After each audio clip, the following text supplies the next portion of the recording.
Once upon a time, in the peaceful village of Luminera, nestled at the edge of a dense, ancient forest, there lived a young girl named Stella. Stella was known for her kind heart and her love for the night sky. Every evening, she would sit by the window, gazing at the stars and dreaming of adventures beyond the horizon. One fateful night, as Stella watched the sky, a brilliant streak of light shot across the heavens and landed somewhere deep within the forest. Curious and feeling an inexplicable pull, Stella decided to investigate. She packed a small bag with essentials and, under the cover of the moonlight, ventured into the forest. The forest was dark and mysterious, with shadows dancing between the trees. Stella's heart pounded with a mix of fear and excitement. She followed the faint glow that seemed to beckon her deeper into the woods. After a while, she stumbled upon a clearing where the light was brightest. There, she found a shimmering, blue stone nestled in the grass. As she picked it up, it pulsed with warmth and energy. Suddenly, a soft, musical voice filled the air.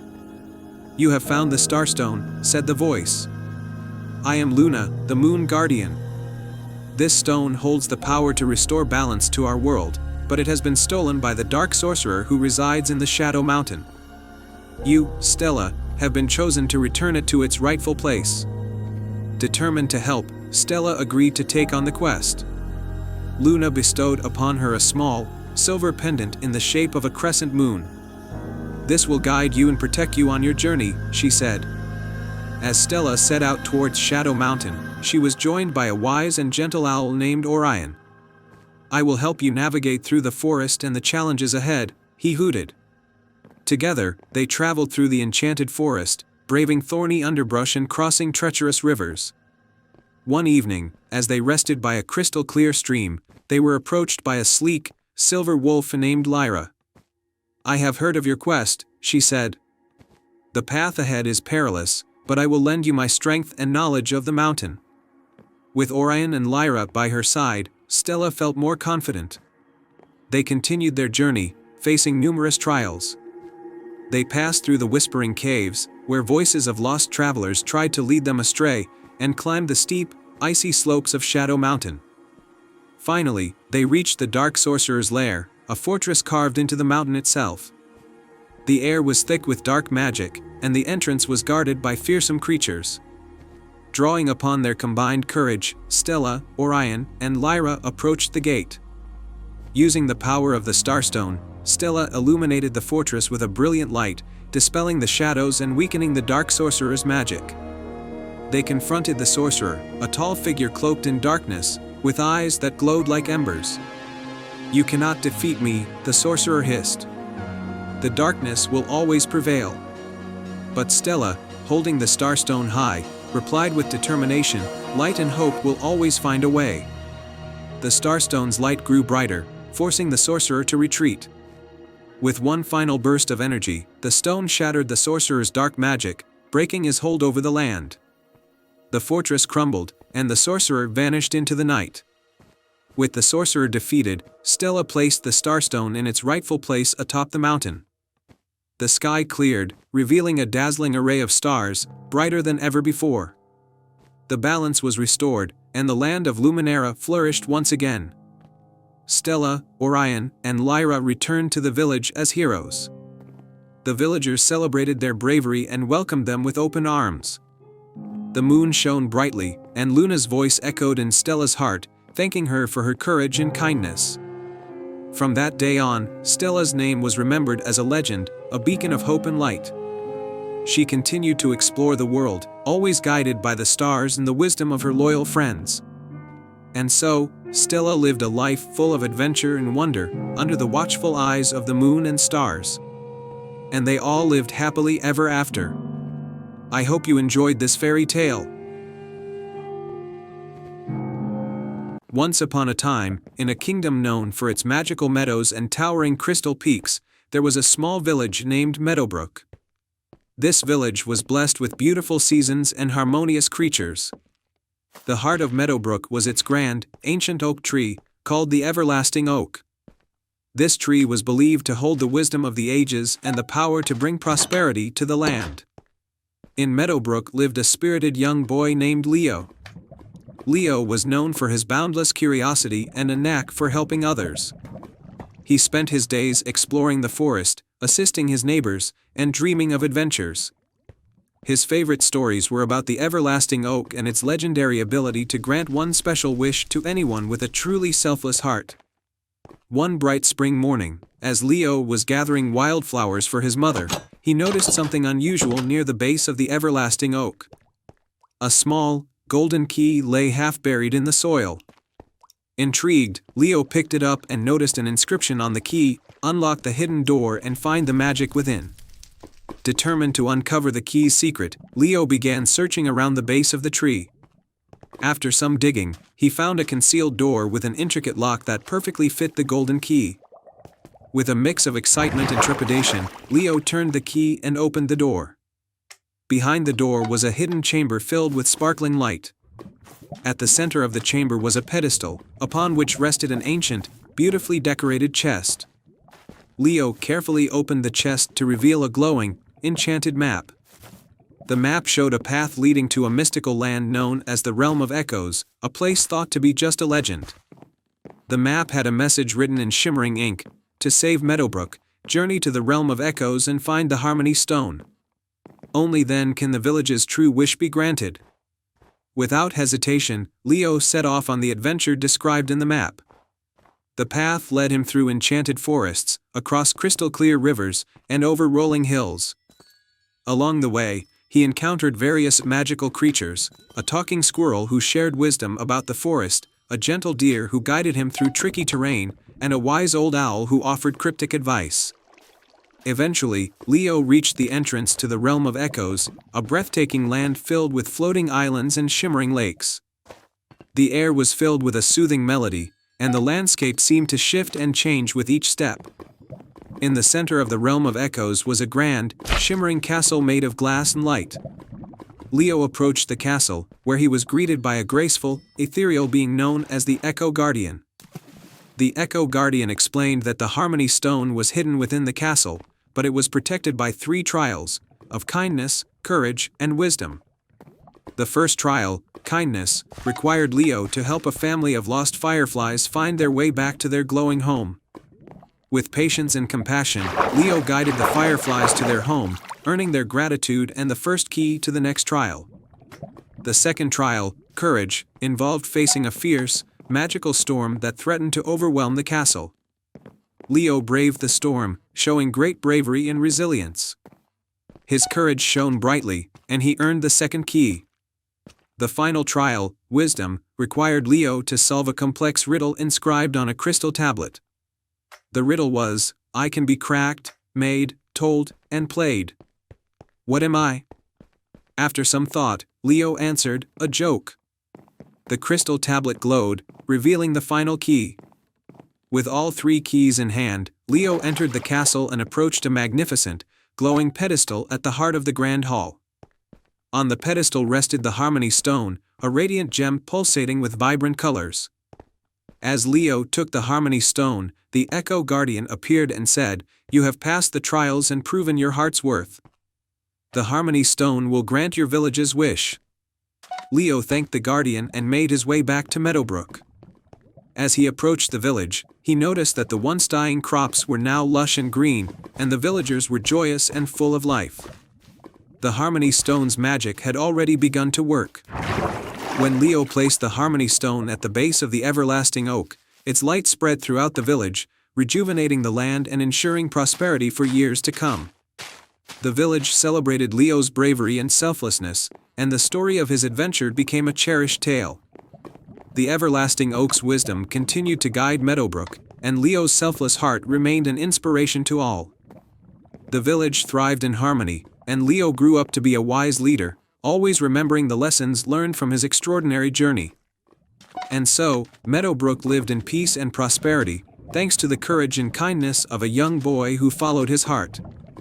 And they all lived happily ever after. Once upon a time, in a tranquil village named Eldergrove, there was a well known for its mystical whispers. The well, tucked away in the heart of an ancient forest, was said to hold the wisdom of the ages. It whispered secrets to those who approached it with a pure heart and a kind spirit. The villagers believed that listening to the whispers could guide them through their greatest challenges. The village was home to a kind-hearted young woman named Iris.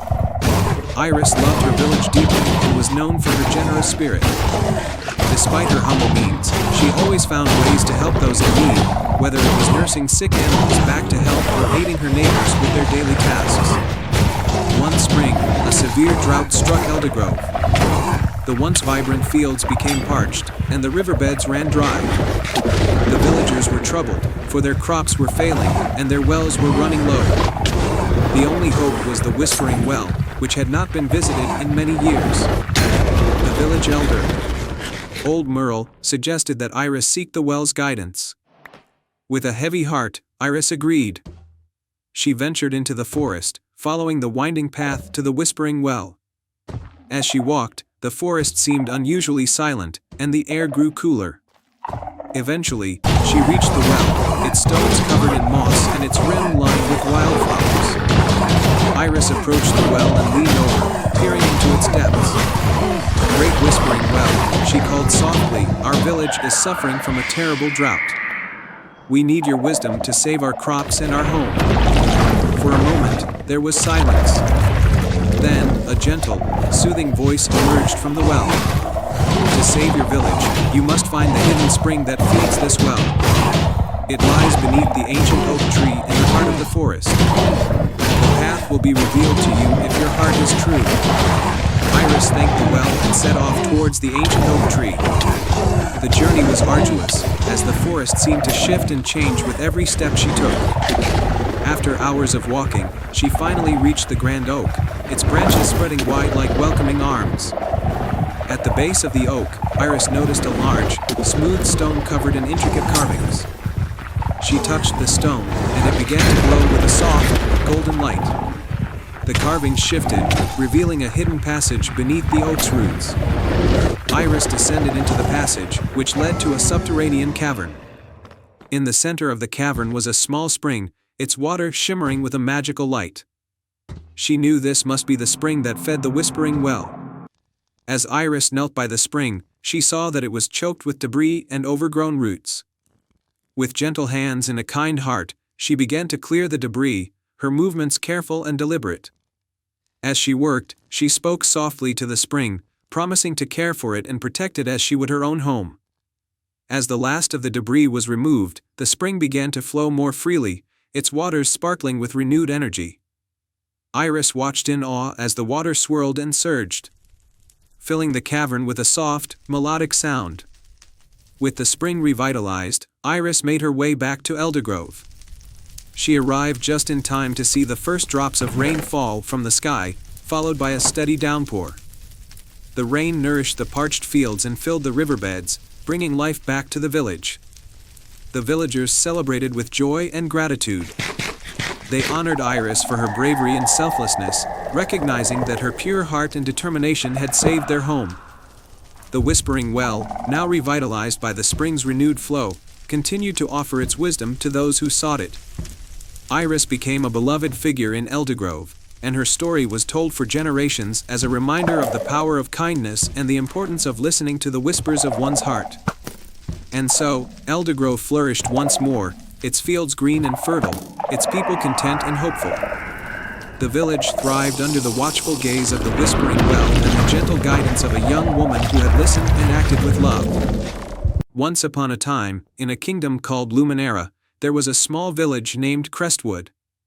This village was nestled between rolling hills and bordered by the vast, mysterious Whispering Sea. Crestwood was known for its harmony and prosperity, thanks to the magical golden feather that hung in the village square. It was said that the feather was a gift from the legendary phoenix, and it brought good fortune and abundant harvests to the village. One day, a terrible storm struck Crestwood. The winds howled and the sea raged, and when the storm finally passed, the villagers discovered that the golden feather was missing. The village was plunged into despair, and the crops began to wither. The village elders, desperate to restore their prosperity, called for a meeting to decide what to do. In Crestwood lived a young boy named Finn, known for his adventurous spirit and kind heart. Finn loved listening to the tales of the phoenix and dreamed of one day seeing the mythical bird. When he heard about the missing feather, he felt a deep sense of responsibility and volunteered to find it. The villagers were hesitant at first, worried for Finn's safety, but his determination and courage won them over. The village elders gave him a map, said to lead to the Enchanted Isle, where the phoenix resided. They also gave him a small, enchanted compass that would guide him through the treacherous sea. With the compass in hand and the map tucked safely in his satchel, Finn set off towards the Whispering Sea. As he reached the shore, he found an old, weathered boat waiting for him. Taking a deep breath, he pushed the boat into the water and began his journey.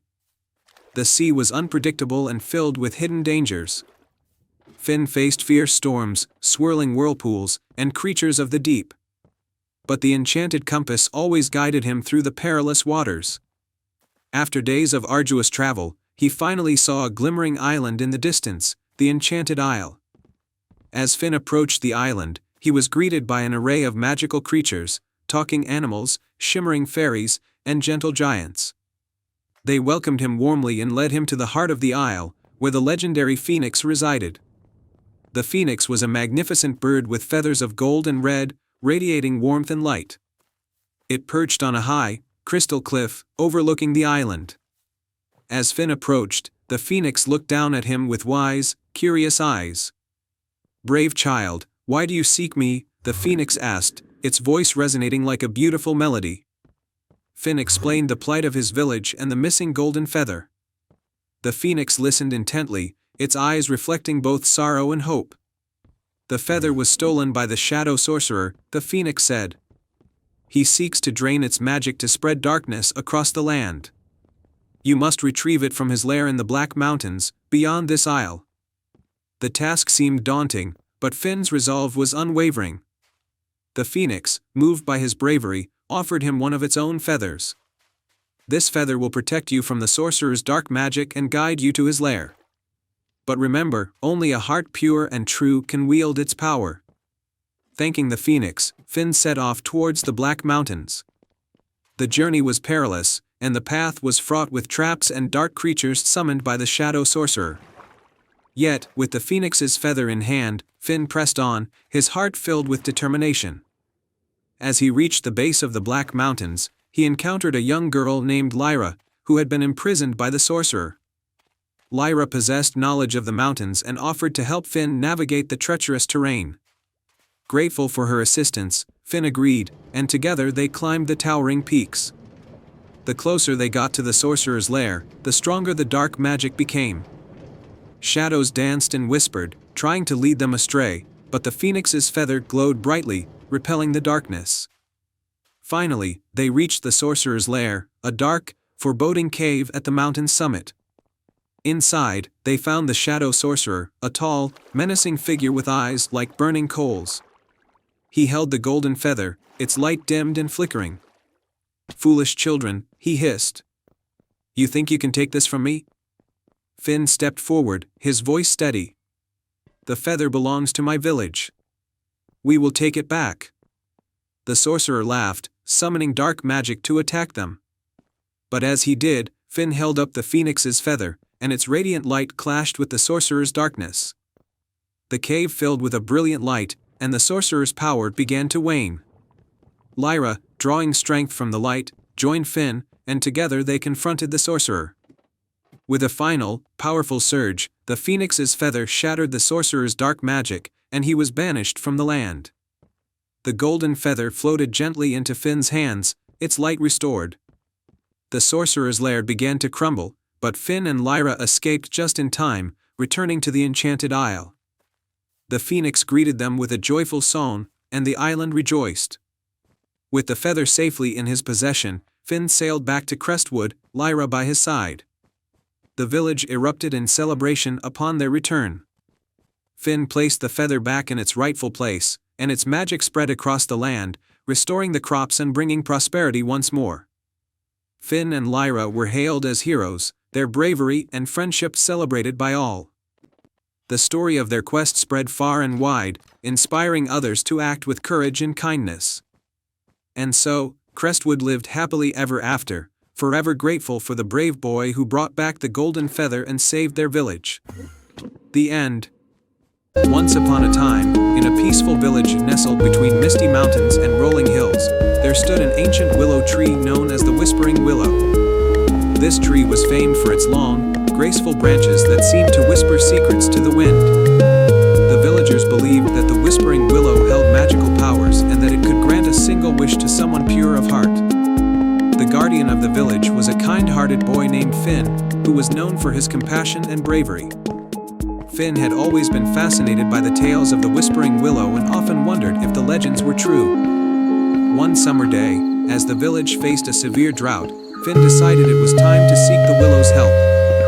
With a determined heart, Finn set off towards the Whispering Willow, which stood on a hill just outside the village. The sun was setting, casting a golden hue over the landscape, and the air was filled with a gentle, soothing breeze. As Finn approached the tree, he could hear the soft rustling of its leaves, like a distant lullaby. The Whispering Willow was even more magnificent up close, its branches hanging low and its leaves shimmering in the twilight. Finn took a deep breath and spoke aloud, "O Whispering Willow, I have come to seek your wisdom and aid. Our village is suffering from a terrible drought, and we need your help." As Finn spoke, the tree's leaves rustled more vigorously, and a soft, melodious voice filled the air. "Brave Finn, you have come seeking a wish. To earn my favor, you must first prove your worth by solving 3 riddles. Only then will I grant your wish." Finn nodded, ready to take on the challenge. The first riddle came from the tree's branches, whispered softly into the evening air, "I speak without a mouth and hear without ears. I have no body, but I come alive with the wind. What am I?" Finn thought carefully and answered, "An echo." The Whispering Willow's branches swayed gently, and the leaves glowed with approval. "Well done. Here is your first token." A small, glowing acorn fell from the tree and landed softly in Finn's hand. The second riddle was whispered with a gentle rustle, "I can be cracked, made, told, and played. What am I?" Finn smiled and answered, "A joke." Another glowing acorn fell from the tree, and Finn held it tightly. The tree then presented the final riddle, "I am not alive, but I grow. I don't have lungs, but I need air. I don't have a mouth, but water kills me. What am I?" Finn pondered and then replied, "A fire." The Whispering Willow's branches trembled with joy, and the final acorn fell into Finn's hand. "You have answered all 3 riddles correctly. Now, hold these tokens close and make your wish." Finn clasped the 3 glowing acorns tightly and closed his eyes.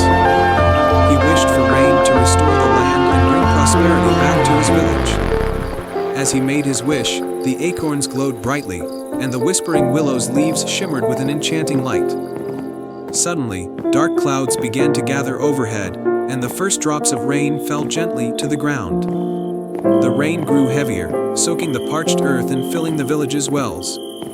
The drought was ending, and the land began to flourish once more.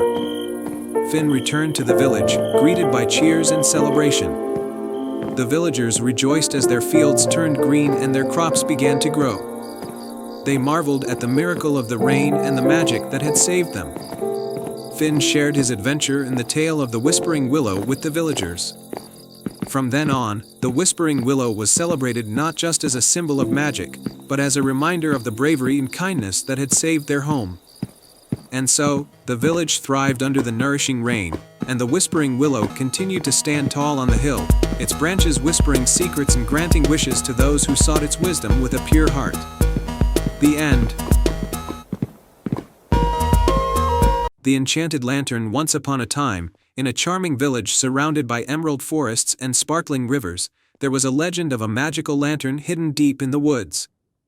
This lantern was said to grant one wish to anyone who found it, provided their heart was pure and their intentions noble. In this village lived a kind-hearted young girl named Ilara. Ilara loved to help others and often spent her days tending to the village gardens and assisting her neighbors. One day, as she was picking flowers by the river, she overheard an old storyteller recounting the tale of the enchanted lantern. Intrigued, Ilara decided that she wanted to find the lantern and use its magic to help her village, which had recently fallen on hard times. The journey begins determined. Elara set out early the next morning, carrying only a small satchel with some bread, a flask of water, and a warm cloak. The path to the lantern was said to be fraught with challenges, so she needed to be prepared. As she ventured into the forest, the trees seemed to whisper secrets, and the air was filled with the sound of rustling leaves. After walking for a while, she encountered a wise old owl perched on a low branch. The first challenge, the riddle of the owl. The owl looked at Elara with its large, knowing eyes and spoke, "To proceed, you must answer my riddle. I have cities, but no houses. I have mountains, but no trees. I have water, but no fish. What am I?" Elara thought for a moment and then answered, "A map." The owl hooted in approval and flapped its wings, revealing a hidden path illuminated by a soft, golden light. Elara followed the path deeper into the forest. The second challenge, the mysterious stream. The path led Elara to a babbling stream with sparkling water. As she approached, she noticed that the stream was obstructed by floating stones that seemed to shift and move. On the opposite bank stood a small, delicate fairy. The fairy fluttered her wings and said, "To cross the stream, you must find the pattern in the stones.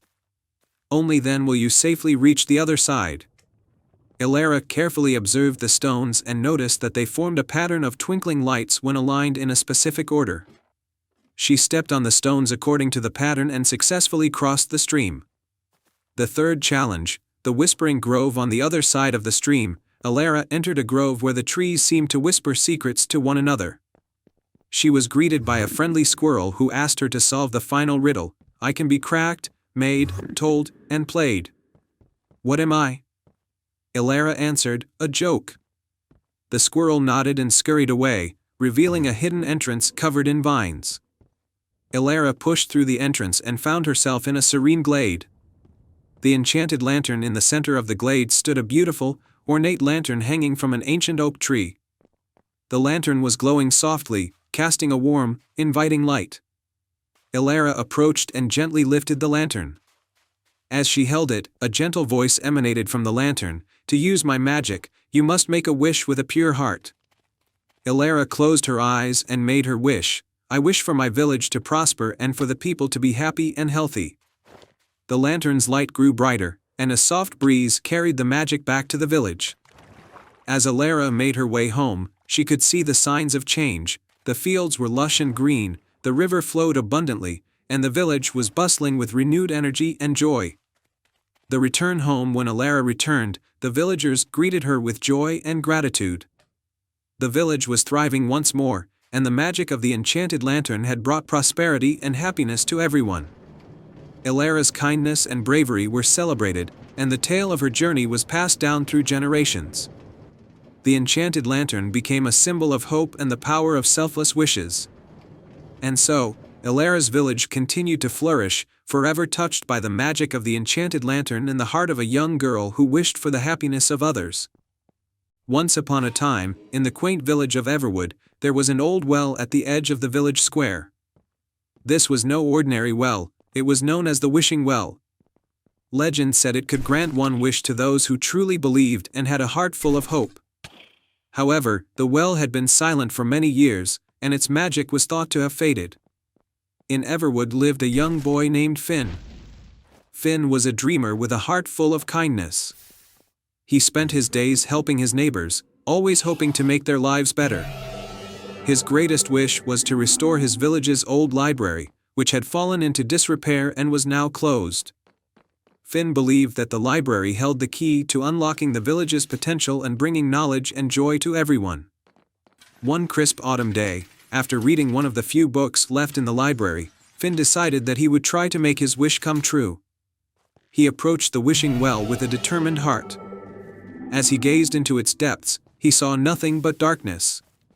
Yet, he had heard the stories from his elders and believed in the well's magic.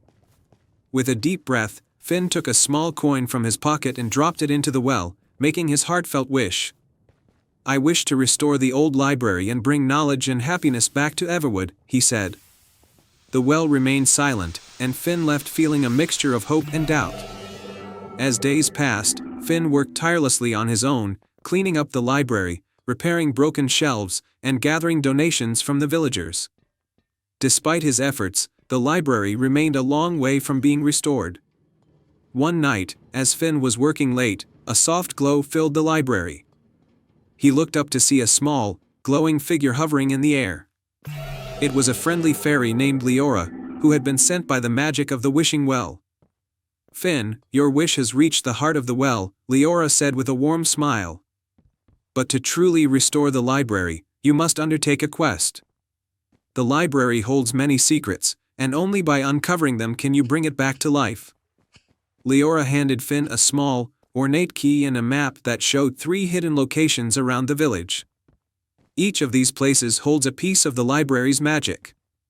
Find them, and you will unlock the power needed to restore the library. Finn accepted the key and the map, and the next day began his quest. The first location on the map was the old oak tree at the edge of the village. Finn discovered a hidden compartment in the tree's trunk, containing a dusty, old book. As he opened the book, it glowed with a warm light, and the pages revealed the history of the library and its significance to Everwood. The second location was a small, forgotten garden behind the village church. In the center of the garden was a weathered stone pedestal. On the pedestal was a delicate, silver charm shaped like an open book. Finn took the charm and felt a surge of inspiration and hope. The final location led Finn to the village's ancient well, which was now a serene pond covered with lily pads. Underneath the water, Finn found a beautiful, golden locket. Inside the locket was a tiny, intricate model of the library. Finn realized that the locket symbolized the heart of the library and its connection to the villagers. With all 3 pieces in hand, Finn returned to the library. As he placed the book, charm, and locket in the center of the main reading room, a brilliant light enveloped the library. The old shelves and walls were magically restored, and the library's once dusty books began to glow with new life. The villagers gathered in awe as the library was transformed into a vibrant, welcoming place filled with knowledge and magic. They celebrated Finn's success and thanked him for his dedication and hard work. From that day on, the library became the heart of Everwood, where villagers came to learn, share stories, and dream of new possibilities. Finn's wish had come true, and the village flourished with renewed energy and joy. The wishing well, though silent once more, had fulfilled its promise through Finn's unwavering belief and determination. And so, the tale of the wishing well and the boy who restored the library became a cherished story in Everwood, inspiring generations to believe in the magic of their own hearts and the power of dreams. The end. Once upon a time, in a quaint village nestled between rolling hills and lush forests, there lived a humble tailor named Finn. Finn was known for his extraordinary skill in sewing, but he was also famous for his vivid imagination and adventurous spirit. He often dreamed of grand adventures beyond the village, where he could use his talents for something more than mending clothes and stitching hems. One crisp autumn morning, as Finn was working in his small shop, an old woman entered, clutching a tattered piece of cloth. Her eyes twinkled with a mysterious light, and her voice was soft but commanding. "Young tailor, can you mend this fabric?" Finn examined the cloth and noticed it was unlike anything he had ever seen. The fabric shimmered with an ethereal glow, and intricate patterns of stars, forests, and mythical creatures adorned it. "This is a very special fabric," Finn said, his curiosity piqued. "Where did you get it?" The old woman smiled, a hint of mischief in her eyes. "It is part of an enchanted tapestry that has the power to grant wishes. Long ago, it was torn in a great battle, and its pieces were scattered across the land. If you can repair it, great wonders will be revealed to you." Intrigued by the prospect of adventure and the chance to prove his skill, Finn agreed. The old woman handed him a needle that glowed with a soft, golden light. "This is a magical needle," she explained. "It will guide your hand and reveal the path to the other pieces of the tapestry." As soon as Finn began to sew, the needle seemed to take on a life of its own, leading him through complex stitches that mended the fabric. Once the piece was whole, a bright light enveloped the room, and Finn found himself transported to a dense, ancient forest. In this enchanted forest, Finn encountered a group of fairies. They fluttered around him, their wings sparkling like morning dew. "Thank you for mending the first piece of the tapestry," said the fairy queen, her voice like the tinkling of bells. "The next piece lies in the Cave of Echoes, guarded by a fearsome dragon." Though a little frightened, Finn's resolve did not waver. He followed the fairy's directions and soon found himself at the entrance of the Cave of Echoes. The cave's mouth was dark and foreboding, but the magical needle's light guided him. Inside, the walls of the cave glowed with ancient runes, and Finn could hear the distant roars of the dragon. Summoning all his courage, Finn approached the dragon's lair. The dragon, a massive creature with scales that gleamed like molten gold, was sleeping soundly. Next to the dragon, Finn saw the second piece of the tapestry. He carefully crept forward, his heart pounding in his chest.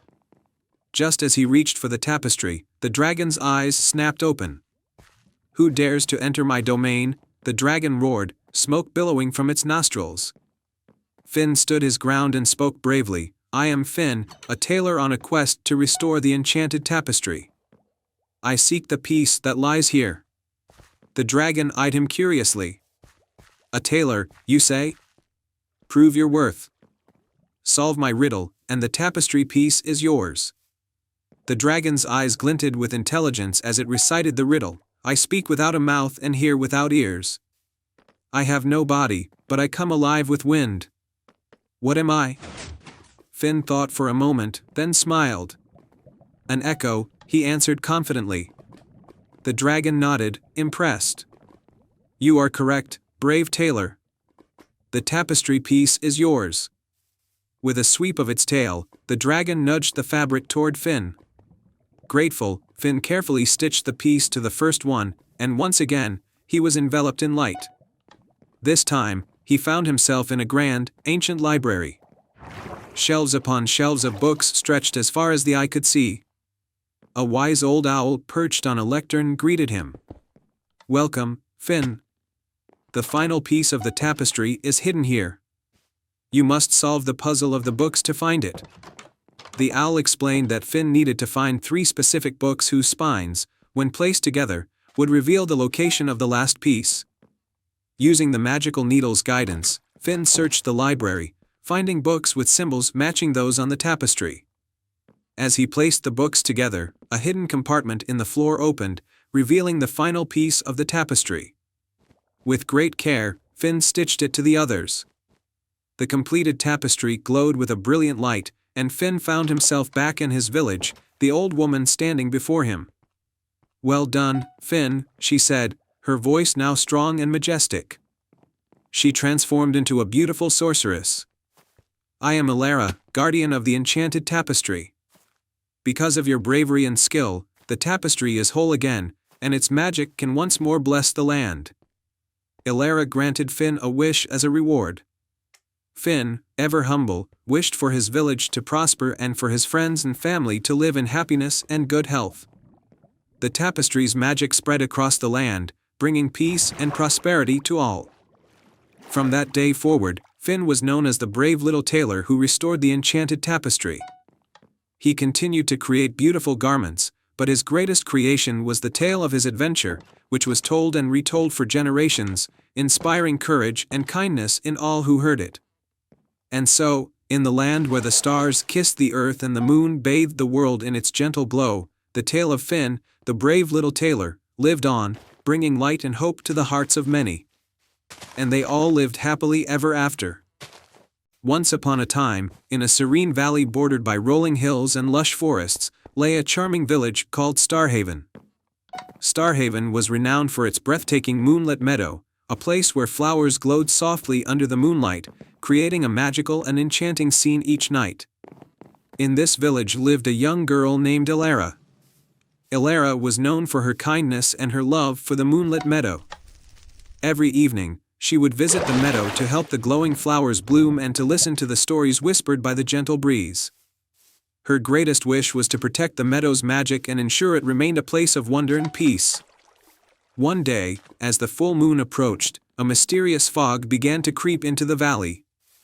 The once vibrant flowers in the moonlit meadow began to wilt, and the magical glow that had always been so bright started to fade. Elara was deeply worried. She knew something was wrong. Determined to save the moonlit meadow, Elara set off on a quest to find the source of the fog. She packed a small bag with essentials, including a lantern, a map, and a few snacks, and set out into the foggy night. Her loyal dog, Max, followed closely by her side. As they ventured through the forest, the fog grew thicker, and the trees loomed ominously. Elara and Max soon came across an old, twisted tree with a door carved into its trunk. The door was slightly ajar, and a soft light flickered from within. Curious and brave, Elara pushed the door open and entered the hollow tree. Inside, she found a cozy room lit by lanterns and filled with magical trinkets. Sitting at a wooden table was a kindly old wizard named Alden, who was busy mixing potions. "Welcome, Elara," Alden said with a warm smile. "I've been expecting you." Elara was surprised. "You know my name?" Alden nodded. "Yes, the magic of the moonlit meadow has reached me. The fog that has covered your village is the work of a mischievous spirit who seeks to steal the meadow's magic for herself.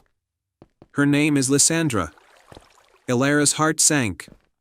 "How can we stop her?" Alden handed Elara a small, silver pendant. "This pendant holds the power to reveal the true intentions of anyone who wears it. Use it to find Lysandra and convince her to restore the meadow's magic." Thanking Alden, Elara and Max left the tree and continued their journey. With the pendant in hand, they followed the trail of fog through the forest. After a while, they arrived at a hidden glade where Lysandra, a shadowy figure with twinkling eyes, was attempting to harness the meadow's magic. Lysandra was startled to see Elara and Max. "What are you doing here?" she demanded. Elara stepped forward, holding the pendant. "I'm here to ask you to return the magic of the moonlit meadow. It's a special place for everyone in our village, and it needs its light to stay alive." Lysandra hesitated, looking at the pendant. The magic within it revealed her true feelings. She was not truly wicked but rather lonely and seeking attention. "I didn't mean to harm anyone," Lysandra admitted. "I only wanted to share the magic with myself, feeling forgotten and unappreciated." Elara's heart softened. "You don't have to take the magic away. You can be a part of it and help us protect it." Touched by Elara's kindness, Lysandra agreed. Together, they worked to clear the fog and restore the meadow's glow. Lysandra used her magic to bring back the vibrant flowers and enhance the meadow's beauty. As the moonlight bathed the meadow once more, the flowers bloomed brightly, and the glow returned, more magnificent than ever. The villagers of Starhaven celebrated the restoration of their beloved meadow, and Lysandra was welcomed with open arms. From that day forward, Lysandra became a guardian of the moonlit meadow, working alongside Elara and the villagers to keep the magic alive. The meadow flourished, and the bond between the villagers and the spirit grew strong. Elara's bravery and compassion had not only saved the moonlit meadow but also brought a new friend into their lives. And so, Starhaven continued to shine under the light of the full moon, a place of wonder, unity, and enduring magic. And they all lived happily ever after. I hope you enjoyed this fairy tale. Once upon a time, in a peaceful kingdom surrounded by rolling hills and lush forests, there was a charming village named Elderglen. Elderglen was known for its beautiful meadows, but one meadow, in particular, stood out. It was called the Moonlit Meadow, and it was said to be enchanted. Under the light of the full moon, the meadow would come alive with glowing flowers and twinkling fireflies. In this village lived a young girl named Mia. Mia was kind-hearted and had a deep love for nature. She spent her days exploring the meadows, helping the villagers, and taking care of the animals. Despite her many adventures, Mia had never seen the moonlit meadow in its full glory. She had heard tales of its magical beauty and had always longed to witness it for herself. One evening, as the full moon began to rise, the village's celebrations for the harvest festival were underway. The sky was clear, and Mia decided that tonight would be the perfect time to visit the moonlit meadow. She hoped to see the meadow's magic and perhaps find a way to share it with the entire village.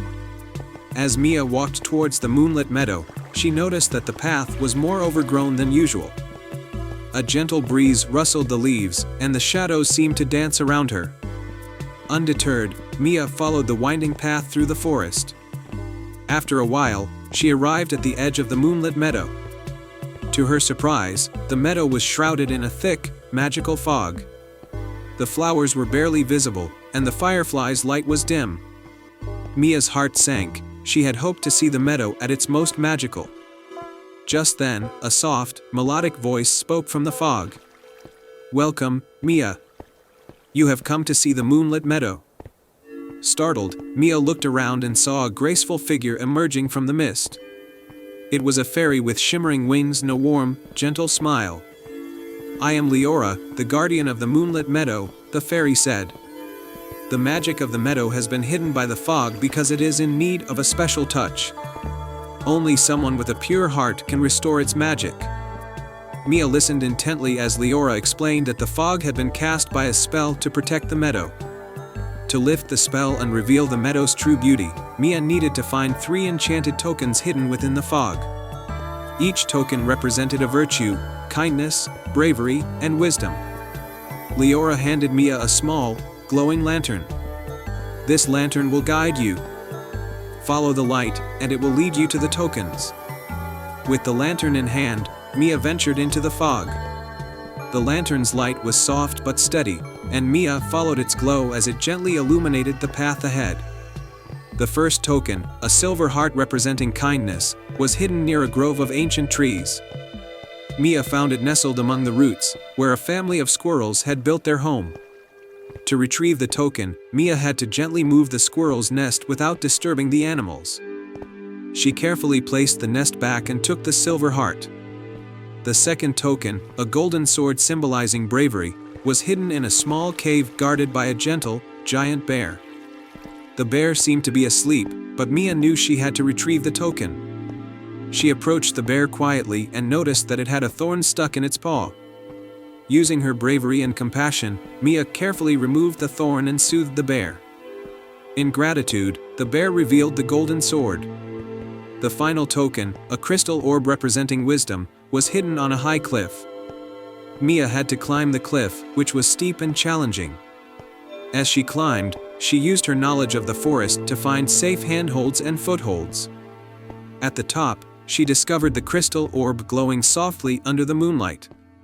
With all 3 tokens in hand, Mia returned to Leora. The fog around the moonlit meadow began to lift as Mia presented the tokens. Leora used the tokens to cast a spell, and the meadow was bathed in a brilliant, magical light. The flowers bloomed in a kaleidoscope of colors, and the fireflies danced in intricate patterns. The moonlit meadow was even more beautiful than Mia had imagined. The entire meadow sparkled with an otherworldly glow, and the air was filled with the sweet fragrance of the flowers. Mia and Leora admired the beauty of the meadow. "You have shown great kindness, bravery, and wisdom," Leora said. "The magic of the moonlit meadow is now restored, and it will bring joy to all who visit." Mia returned to Elderglen with a heart full of wonder and a story to share. The villagers were amazed by the tale and eagerly visited the moonlit meadow to witness its magic. The meadow became a place of joy and inspiration for the entire village, and Mia's bravery and pure heart were celebrated. And so, the moonlit meadow continued to shine brightly under the full moon, bringing happiness and enchantment to all who experienced its magic. And they all lived happily ever after. I hope you enjoyed this fairy tale. #The Quest of the Silver Phoenix. Once upon a time, in a land where the sky kissed the mountains and rivers sang to the stars, there was a small kingdom called Eloria. In this kingdom lived a young girl named Leora, who was known for her golden hair and her courage. Leora lived with her grandmother, an old healer who often spoke of the magical creatures that once roamed their lands. One evening, as the sun dipped below the horizon, painting the sky in hues of orange and pink, Leora's grandmother told her a tale of the Silver Phoenix. The Silver Phoenix, she said, was a magnificent bird that could heal any wound, grant eternal youth, and bring prosperity. It had vanished many years ago, leaving the land vulnerable to hardships. "Why did it leave, Grandma?" Leora asked, her eyes wide with wonder. "The phoenix left because the people lost their gratitude and kindness," her grandmother replied. "But it is said that the bird will return if a pure-hearted soul proves worthy." Inspired by the story, Leora decided she would find the silver phoenix and bring it back to Eloria. She packed a small bag with some bread, a flask of water, and her grandmother's herbal remedies. At dawn, she set off on her journey, with the blessings of her grandmother and the hopes of the villagers. Leora traveled through dense forests, over towering mountains, and across vast deserts. One day, she came upon a shimmering lake, where she met an old fisherman named Kale. He was struggling to catch fish, his nets tangled and torn. "May I help you?" Leora offered. Kale smiled gratefully. "Thank you, child. Many pass by but few offer aid." Leora spent the day mending Kale's nets and helping him fish. In return, Kale gave her a silver scale, saying, "This belonged to the silver phoenix. Follow the path of kindness and it will guide you." With renewed determination, Leora continued her journey. She soon entered a dark, enchanted forest where the trees whispered secrets and shadows danced. In the heart of the forest, she found a wounded fox trapped in a hunter's snare. Leora gently freed the fox and treated its wounds with her grandmother's herbs. The fox, grateful and healed, transformed into a beautiful sprite named Erin. "Thank you, brave girl," Erin said. "I was cursed by an envious sorcerer. Your kindness has broken the spell. I shall help you find the silver phoenix." Guided by Erin, Leora ventured deeper into the forest until they reached the foot of a towering mountain. At the peak, they found a cave guarded by a fierce dragon named Draken. The dragon's scales glittered like precious gems, and its eyes burned with a fiery intensity. "Who dares approach my lair?" Draken roared. "I am Leora, and I seek the silver phoenix to bring hope and healing to my land," she answered boldly. Draken eyed her with curiosity. "Many have come seeking the phoenix, but none have been worthy. Prove your worth, and I shall let you pass." With Erin by her side, Leora recounted her journey, her acts of kindness, and her unwavering determination. Draken listened intently, his fierce demeanor softening. "You have shown great courage and compassion," he said finally. "You may enter." Inside the cave, Leora found the silver phoenix perched upon a crystal pedestal, its feathers shimmering like moonlight. The majestic bird gazed at her with ancient, wise eyes. "You have proven yourself, Leora," the phoenix spoke, its voice like a melodious song. "Your heart is pure, and your intentions noble. I will return with you to Eloria." With the phoenix soaring above, Leora and Erin made their way back to the kingdom. The villagers marveled at the sight of the mythical bird, and Leora's grandmother wept with joy. The silver phoenix's presence brought prosperity and health back to Eloria. Crops flourished, the sick were healed, and the land thrived. Leora was celebrated as a hero, but she remained humble, knowing that it was kindness and courage that had led her to the phoenix. And so, Eloria became a land of gratitude and compassion once more, with the silver phoenix as its guardian. Leora's tale was told for generations, inspiring all to lead lives of kindness and bravery. And they lived happily ever after. The end. Once upon a time, in a hidden corner of the world, there lay a kingdom known as Luminera. Luminera was famous for its breathtaking gardens and its ethereal moonlit nights. However, the kingdom's most precious secret was a flower called the moonflower, which bloomed only once every 100 years under the light of the full moon. Legend had it that the moonflower could grant a single wish to anyone who found it, but finding it was no easy task.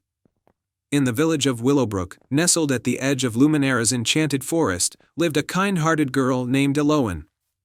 Eloan loved the stories of the moonflower, and she dreamed of finding it to help her village, which had been suffering from a long drought. One evening, as the full moon began to rise in the sky, Eloan decided to embark on a quest to find the elusive moonflower. She packed a small satchel with provisions and set off into the forest, guided by the shimmering light of the moon. The forest was alive with the sounds of nocturnal creatures. And the moonlight cast a silvery glow on the trees. Iloan followed a winding path that seemed to be illuminated by a gentle, otherworldly light. She came across a wise old owl perched on a branch. "Good evening, wise owl," Iloan greeted. "Can you help me find the moonflower?" The owl, whose feathers sparkled like stardust, looked at her with keen eyes. "The moonflower is not easily found, for it hides in a place where light meets shadow and dreams intertwine with reality. You must follow your heart and trust in the guidance of the moon." Iloan thanked the owl and continued her journey. As she walked, she noticed that the moonlight seemed to form patterns on the forest floor, leading her to a hidden glade.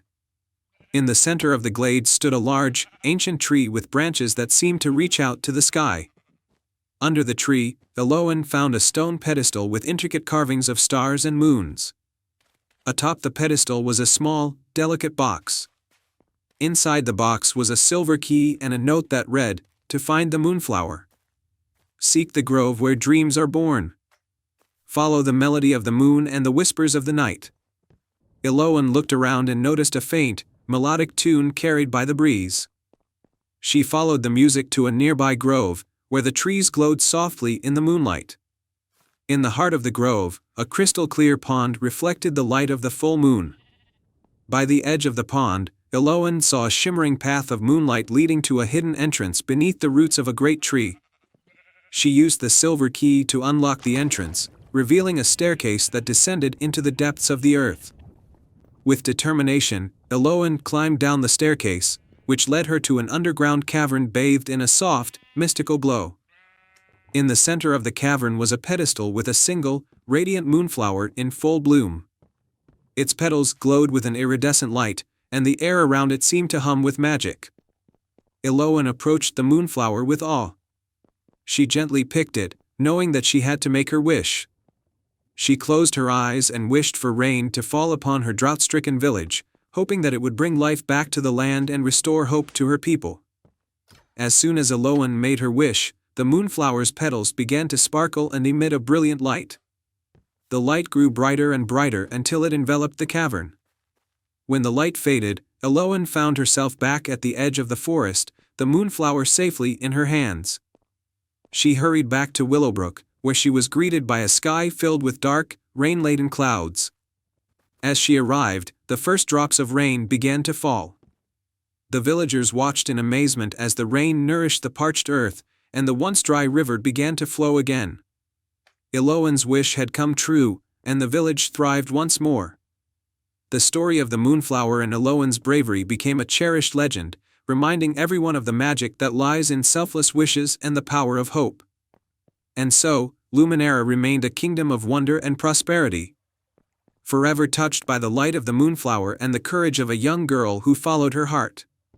The end.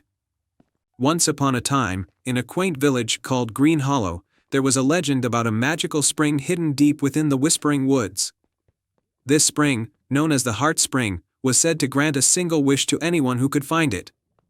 However, it had been lost to time, and no one had seen it for many years. In Green Hollow lived a young boy named Leo. Leo was known for his curiosity and kind heart. He loved listening to the old stories and helping his neighbors. One day, the village faced a terrible drought. The fields were parched, and the river that flowed through Green Hollow had dried up. The villagers were worried, and they remembered the old tale of the Heart Spring. Determined to help, Leo decided he would find the Heart Spring and make a wish to bring water back to the village. Early one morning, with a small backpack filled with essentials, Leo set off into the Whispering Woods. The forest was dense and filled with ancient trees that seemed to whisper secrets. As Leo walked, he noticed a golden light filtering through the trees. He followed the light until he came across a wise, old fox with fur that shimmered like the sun. "Greetings, young traveler," said the fox. "I am Eldrick, the guardian of these woods. To find the Heart Spring, you must pass 3 trials.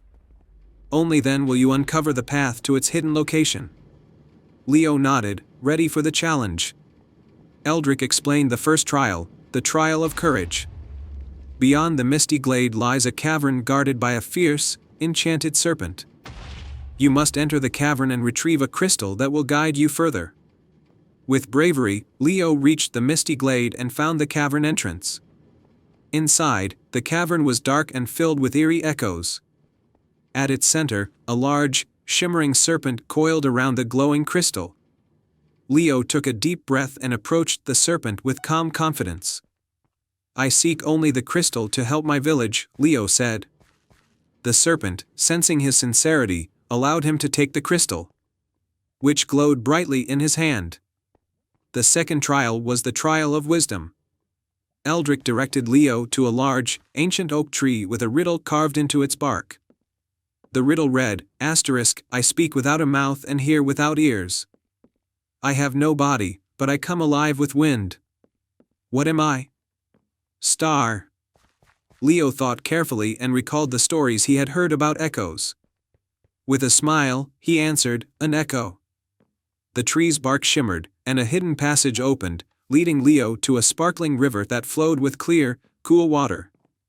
The third and final trial was the trial of kindness. Leo found a small, injured fawn by the riverbank. Its leg was caught in a trap, and it looked at Leo with trusting eyes. Leo carefully freed the fawn and tended to its wound using some herbs from his backpack. The fawn nuzzled Leo gratefully and then led him to a hidden grove. In the center of the grove was a beautiful, crystal-clear spring, the Heart Spring. Its waters sparkled like diamonds, and a soft, magical melody filled the air. Leo approached the spring and made his wish with a full heart. "I wish for the waters of the Heart Spring to return to my village so that my people and their land may thrive once more." The Heart Spring glowed brightly, and a gentle rain began to fall, nourishing the land. Leo felt a sense of warmth and satisfaction as he watched the spring's waters flow towards the Whispering Woods and eventually towards Green Hollow. When Leo returned to the village, the fields were green again, and the river was flowing with fresh, life-giving water. The villagers rejoiced, praising Leo for his bravery, wisdom, and kindness. The tale of the Heart Spring and Leo's quest became a cherished story in Green Hollow, passed down through generations.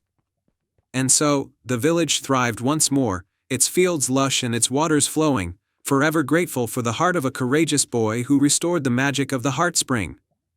The end. Once upon a time, in the kingdom of Aurora, where the sky sparkled with stars and the moonlight danced across the land, there was a magical meadow known as the Moonlit Glade.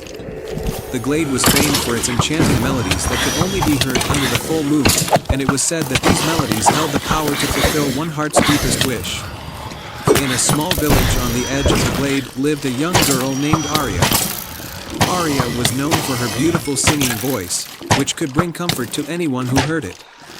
Despite her talent, Aria's life was filled with challenges. Her family was struggling to make ends meet, and her beloved younger brother, Leo, was sick with a mysterious illness that no healer could cure.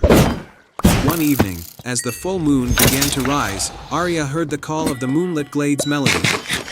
It was said that those with a true and selfless heart could discover the secret of the glade and use its magic to help others. Driven by love for her brother and hope for her family, Aria decided to venture into the glade to seek the melody's magic. With determination in her heart and a small lantern to light her way, Aria made her way to the edge of the glade as the moonlight bathed the meadow in a silvery glow.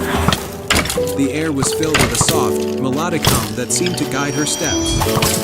As she entered the glade, the melodies grew louder and more enchanting. In the center of the glade stood an ancient, majestic oak tree with branches that sparkled like stars. Hanging from the branches were luminous, silver musical notes that shimmered in the moonlight. Aria approached the tree, and as she did, the melody seemed to form words.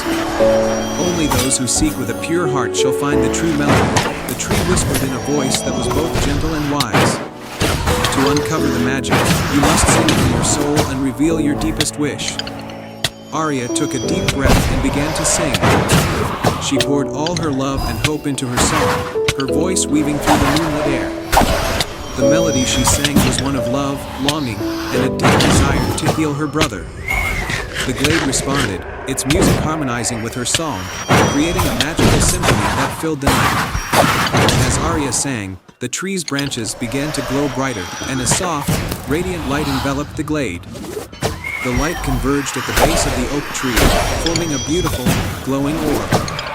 The orb floated gently towards Arya, its light casting a warm and soothing glow. "This is the moonlit melody," the tree's voice resonated. "It holds the power to grant a single wish. Use it with love and selflessness." Arya took the orb with trembling hands, her heart filled with hope and gratitude. She made her way back to her village, her lantern guiding her through the night. When she arrived home, she placed the orb beside Leo's bed and whispered her wish, "Please, heal my brother and bring happiness to my family." The orb's light enveloped Leo, and within moments, his pale face began to regain its color. His breathing steadied, and he opened his eyes, smiling weakly at his sister. The illness that had plagued him vanished, leaving him healthy and full of life once more. The news of Leo's recovery spread quickly through the village, and the entire community rejoiced. Arya's family was overjoyed, and the village came together to celebrate the miracle that had touched their lives. Arya's selflessness and love had brought about a true blessing. As the moonlight continued to shine over Leora, the moonlit glade remained a place of magic and wonder. The melodies of the glade were known to inspire hope and joy, and Arya's story became a cherished tale of the power of a pure heart and the magic of the moonlit melodies. And so, Arya lived happily with her family, her voice continuing to bring comfort and joy to those around her. The moonlit glade continued to be a place where dreams were whispered under the stars, and the magic of the moonlight was celebrated with every melody. The end. Once upon a time, in the heart of the Whispering Forest, there was a small village named Glenwood. The village was known for its lush green meadows and sparkling rivers, but what truly made it magical was the ancient lantern of Luminera that stood in the center of the village square. The lantern was said to hold the power to grant one wish every 100 years. The lantern was a magnificent creation of gold and crystal, with intricate patterns that glowed faintly in the moonlight. Every century, when the lantern's light reached its peak, the villagers gathered to make their wishes, hoping for miracles. One autumn evening, as the 100th anniversary of the lantern's last wish approached, the village was abuzz with excitement. The chosen one to make the wish was to be a young girl named Elara, known for her kindness and bravery. Elara lived with her grandmother, Mira, in a quaint cottage on the edge of the forest. Mira had always told Elara stories of the lantern's magic and the adventures it had brought to their ancestors. Elara dreamed of making a wish for her village, which had recently faced many hardships due to a long drought. As the night of the wish drew nearer, Elara prepared herself for the event. She wore a beautiful gown of silver and blue, and carried a small, handmade lantern that her grandmother had gifted her. Mira had told her that this lantern, though ordinary, was a symbol of her true heart and intentions. The night of the wish arrived with a brilliant full moon casting its glow upon the village.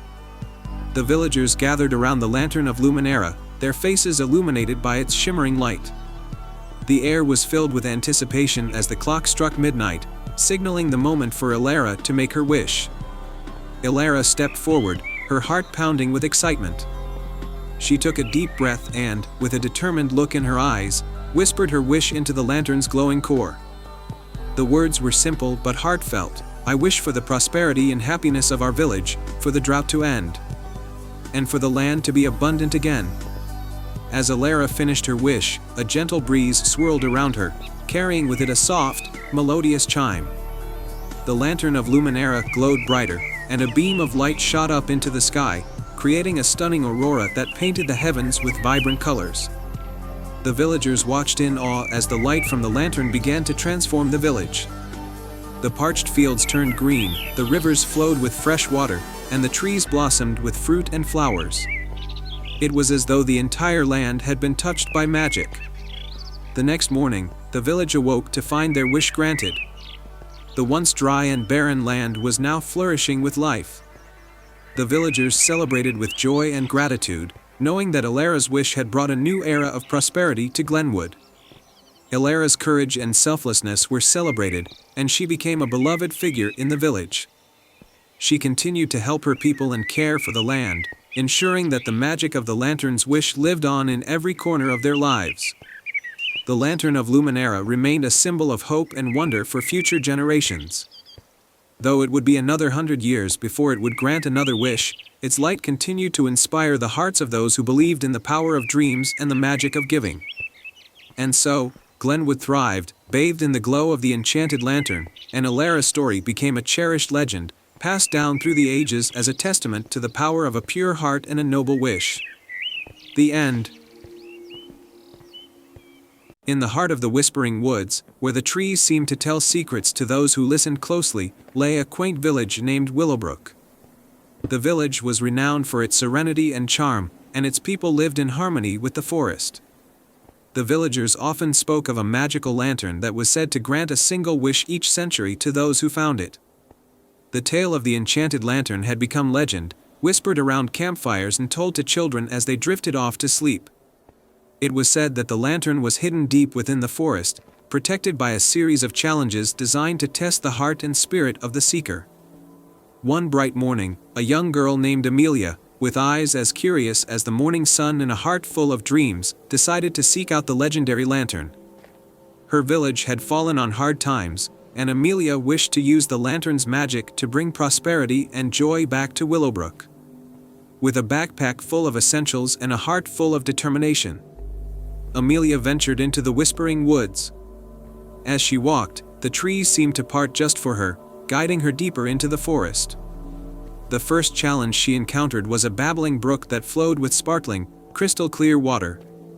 On the other side of the brook stood a wise old turtle named Thaddeus, who was known to be the guardian of the brook. Thaddeus spoke in a slow, deliberate manner. "To cross the brook, you must solve a riddle. Only then will the path appear." Amelia nodded and listened intently as Thaddeus recited the riddle. "I can fly without wings. I can cry without eyes. Whenever I go, darkness flies. What am I?" Amelia thought for a moment and then answered confidently, "A cloud." Thaddeus smiled, and with a nod of approval, the water of the brook parted to reveal a stone path that led across. Amelia carefully made her way to the other side. As she continued her journey, Amelia reached the second challenge, a dense thicket of brambles and thorns, which seemed almost impassable. Standing at the entrance was a gentle deer named Elara, whose eyes shone with kindness. Elara spoke softly, "To pass through the thicket, you must show your compassion. There is a small bird trapped in the brambles. Free it, and the path will open." Amelia approached the thicket and found the tiny bird, its feathers entangled in the thorny branches. With great care and patience, Amelia freed the bird and gently placed it on her outstretched hand. The bird chirped gratefully before flying off, and as it did, the brambles parted to reveal a clear path. The final challenge took Amelia to a serene, moonlit clearing. In the center of the clearing was a beautiful, ancient oak tree with a hollow trunk. From within the hollow, a soft, melodic voice called out. The voice belonged to the Moonlight Fairy, who was the final guardian of the enchanted lantern. The Moonlight Fairy fluttered gracefully before Amelia and said, "To find the lantern, you must perform a task of the heart. Share with me your most heartfelt wish." Amelia took a deep breath and spoke sincerely, "My wish is to bring happiness and prosperity to my village, Willowbrook, so that everyone can live in peace and joy." The Moonlight Fairy's eyes sparkled with admiration. "A wish made from the heart is a powerful thing. Follow me." The fairy led Amelia to a hidden alcove behind the oak tree, where the enchanted lantern rested on a pedestal bathed in moonlight. The lantern was adorned with intricate designs and glowed with a soft, warm light. Amelia reached out and took the lantern gently in her hands. The Moonlight Fairy nodded. "You have proven yourself worthy of the lantern's magic. Make your wish, and it shall be granted." With a hopeful heart, Amelia whispered her wish into the lantern. The light within the lantern grew brighter and brighter until it enveloped the entire clearing. When the light finally faded, Amelia found herself back at the edge of the Whispering Woods. She returned to Willowbrook, and as she approached the village, she saw a wondrous transformation. The fields were lush with crops, the river sparkled with clear water, and the villagers greeted her with joyful smiles. The lantern's magic had indeed brought prosperity and happiness to Willowbrook. Amelia's bravery and pure-hearted wish became a cherished story in the village, and the enchanted lantern was placed in a special place of honor in the village square as a symbol of hope and the power of a kind heart. And so, Willowbrook thrived, and the legend of the enchanted lantern lived on, inspiring future generations to believe in the magic that lies within the power of a wish made from the heart. Once upon a time, in a kingdom nestled between emerald mountains and a shimmering sea, there lived a humble weaver named Leora. Leora was known throughout her village for her exquisite tapestries that seemed to capture the very essence of dreams and magic. Her creations were not just beautiful but also carried an enchantment that brought joy and peace to all who beheld them. One evening, as the sun dipped below the horizon and the sky was painted with hues of orange and pink, a mysterious stranger arrived at Leora's doorstep. The stranger was cloaked in deep blue fabric that sparkled like the night sky. His eyes, though hidden beneath the hood, twinkled with a knowing light. "I have heard of your skill, Leora," the stranger said in a voice that seemed to carry the whisper of the winds. "I seek a tapestry woven not just from threads, but from the very essence of the stars themselves." Leora was intrigued. "Stars?" she asked. "I have heard of many magical things, but weaving the essence of stars sounds like a wondrous challenge. How can I capture something so vast and elusive?" The stranger smiled, and with a flourish, he produced a small, intricately carved box from within his cloak. "This box holds a piece of the night sky," he said. "It contains stardust that has the power to reveal the hidden patterns of the cosmos. If you can weave a tapestry using this stardust, it will grant you a single wish, but only if your heart is true." Leora accepted the box with great reverence and curiosity. That night, under the light of the full moon, she carefully opened the box. Inside, the stardust glowed softly, a shimmering blend of silver and deep blue. She took a deep breath and began her work, using her finest threads and her most delicate techniques to create the tapestry. As she wove, Leora felt a profound connection to the night sky. The patterns of stars and constellations seemed to guide her hands, and the tapestry began to take shape with a beauty beyond her imagination. She worked through the night, and by dawn, her tapestry was complete. It was a magnificent creation, with swirling galaxies, sparkling stars, and celestial patterns that seemed to dance and shift as if alive. The stardust embedded in the tapestry created a subtle glow, casting a serene light throughout her workshop. The stranger returned as promised, and upon seeing the tapestry, his eyes filled with admiration. "You have done it, Leora," he said. "The tapestry is a masterpiece, a true reflection of the cosmos. It is time for you to make your wish." Leora paused, considering the possibilities. She could wish for wealth, fame, or even eternal beauty. But as she looked at her creation, she realized that the real magic lay not in the wish itself but in the joy and fulfillment she had experienced through her craft. She turned to the stranger and said, "I wish for my village to be blessed with peace, prosperity, and happiness. I want my art to bring light and joy to others, just as it has done for me." The stranger smiled, his form glowing with a soft, celestial light. "Your wish is a testament to your heart's true nature. It shall be granted." With a wave of his hand, the stranger vanished, and the tapestry began to glow even brighter. The light spread throughout the village, and soon, the village flourished like never before. The fields yielded bountiful harvests, the villagers found renewed happiness, and the air was filled with a sense of harmony and contentment. Leora's tapestries became renowned far and wide, not just for their beauty, but for the warmth and magic they radiated.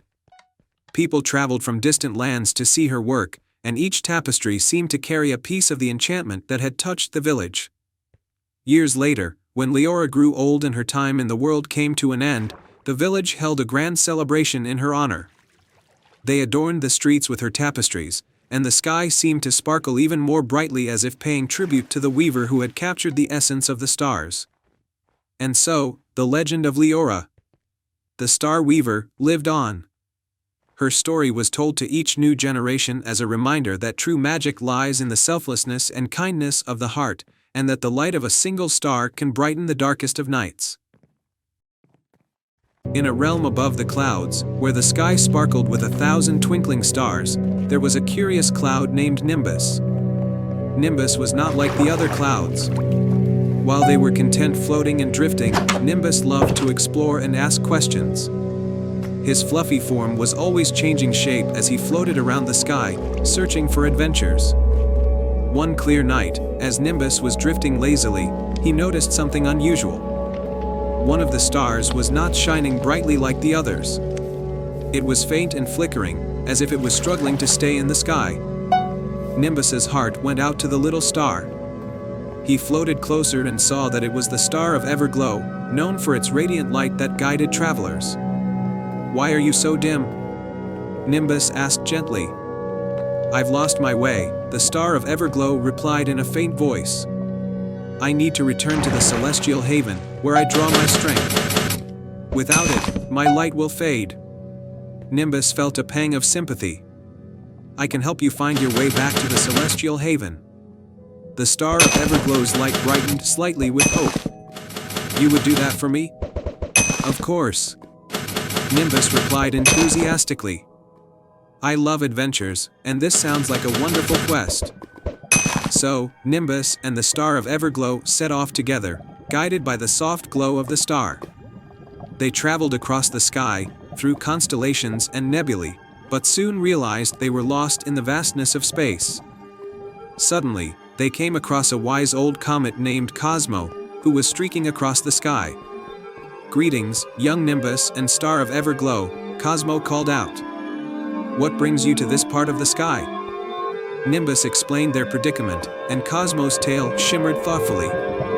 "To reach the Celestial Haven, you must find 3 ancient celestial objects," Cosmo advised. "They are the Moonstone, the Celestial Compass, and the Luminous Map. They will guide you to your destination." Thanking Cosmo, Nimbus and the Star of Everglow continued their journey. Their first challenge was to find the Moonstone, said to be hidden in the heart of the moon. They arrived at the moon's surface, a serene place with silver dust. There, they encountered a moon rabbit named Luna, who was busy preparing mooncakes. "Hello, Luna," Nimbus said. "We're looking for the Moonstone. Can you help us?" Luna smiled warmly. "To find the Moonstone, you must answer a riddle. I rise in the morning and set at night. I am always in sight but never held tight. What am I?" Nimbus thought carefully and then replied, "The sun." Luna clapped her paws. "You are correct. The Moonstone is hidden beneath the silver dust. Take it, and it will help you." Nimbus and the Star of Everglow found the Moonstone and thanked Luna before continuing their journey. Next, they needed to find the Celestial Compass, which was said to be guarded by the ancient Star Guardians. They traveled to a starry realm filled with swirling galaxies and floating islands. They found the Star Guardians, for celestial beings who radiated a calming light. To obtain the Celestial Compass, the Star Guardian said, "You must solve our challenge. Each of us will ask a question, and you must answer all 3 correctly." The first Guardian asked, "What has keys but can't open locks?" "A piano," Nimbus answered confidently. The second Guardian asked, "What can be broken without being touched?" "A promise," Nimbus replied. The third Guardian asked, "What goes up but never comes down?" "Your age," Nimbus answered. The Star Guardians were pleased. "You have answered correctly. The Celestial Compass is yours to guide you." With the Celestial Compass in hand, Nimbus and the Star of Everglow continued their quest. Finally, they needed the Luminous Map, which was kept in the Celestial Library, a magnificent place filled with glowing books and scrolls.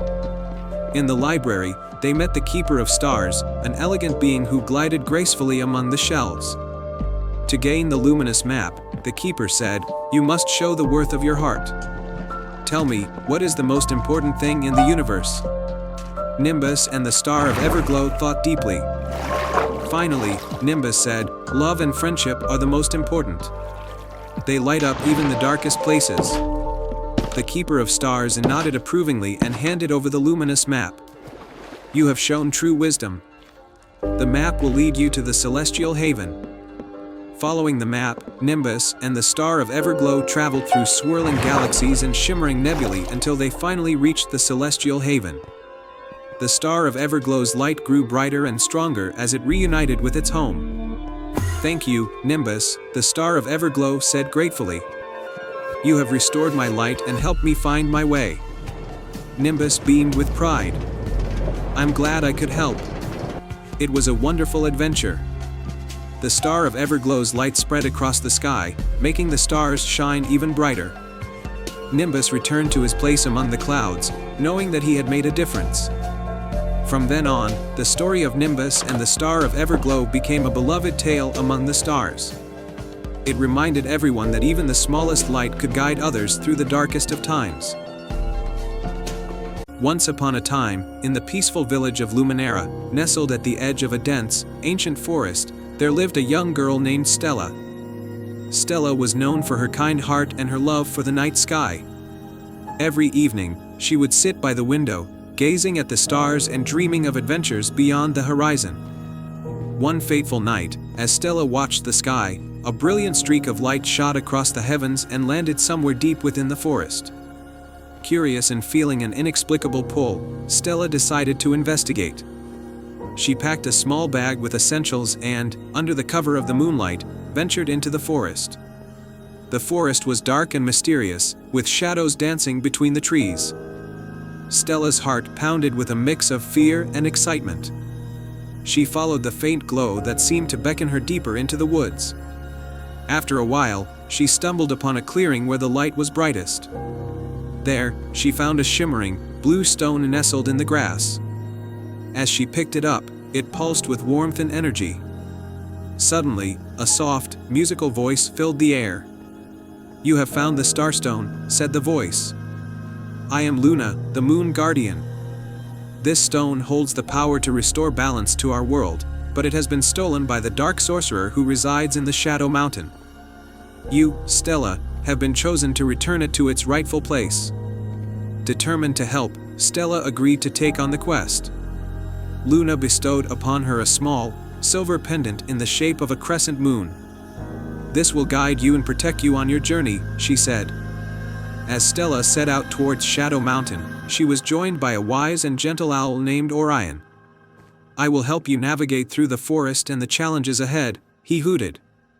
Together, they traveled through the enchanted forest, braving thorny underbrush and crossing treacherous rivers. One evening, as they rested by a crystal-clear stream, they were approached by a sleek, silver wolf named Lyra. "I have heard of your quest," she said. "The path ahead is perilous, but I will lend you my strength and knowledge of the mountain."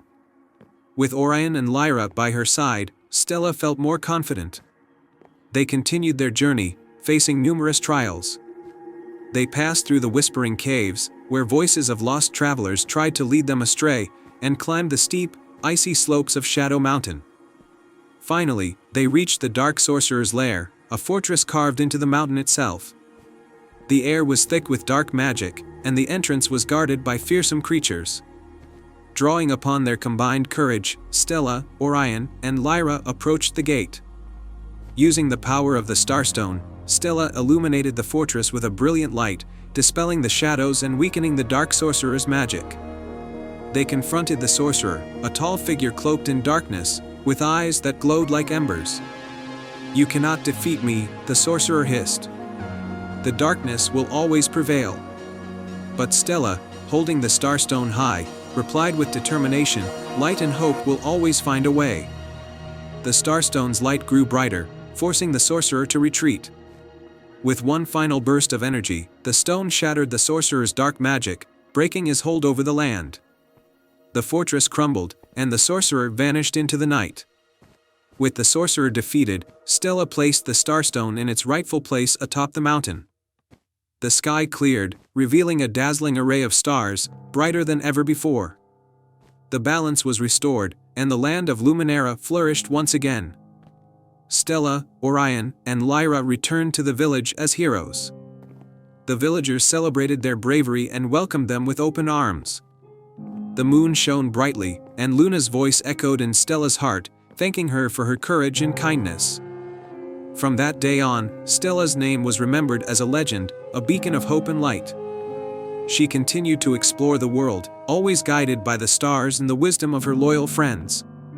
And so, Stella lived a life full of adventure and wonder, under the watchful eyes of the moon and stars.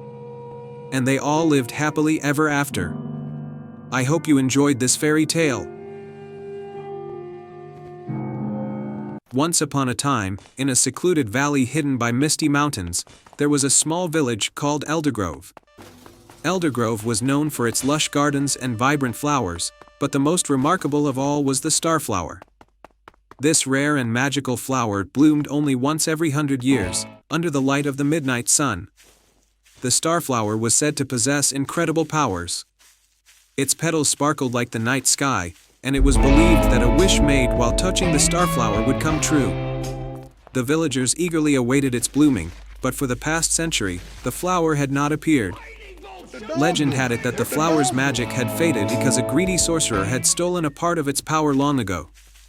A courageous girl named Lyra lived in Eldergrove. Lyra had always been fascinated by the starflower and its legend. Unlike the other villagers, who had become resigned to its absence, Lyra believed that if anyone could restore the flower's magic, it was her. She had heard stories about an enchanted forest where the sorcerer had hidden the starflower's lost power. On the eve of the 100th year, Lyra decided to embark on a quest to find and restore the flower's magic. With her trusty satchel and a heart full of determination, she set out towards the enchanted forest, which was known to be filled with mysterious creatures and magical obstacles. As Lyra entered the forest, she was greeted by the soft glow of bioluminescent plants and the whispering of ancient trees. The air was filled with the sweet scent of blooming flowers, but the forest was eerily quiet. Lyra followed a path marked by twinkling fireflies, her path lit by the moon's gentle glow. Along the way, she encountered a talking fox named Orion. Orion was wise and had heard tales of the sorcerer's hidden lair. To find the sorcerer's lair, you must solve 3 riddles, Orion advised. Only then will you be able to retrieve the starflower's lost power. Lyra agreed and followed Orion to a clearing where an ancient stone altar stood. 3 shimmering orbs hovered above the altar, each representing a riddle. The first orb floated closer and the riddle echoed through the clearing. I have cities but no houses, forests but no trees, and rivers but no water. What am I? Lyra thought carefully and answered, a map. The orb glowed warmly and floated back.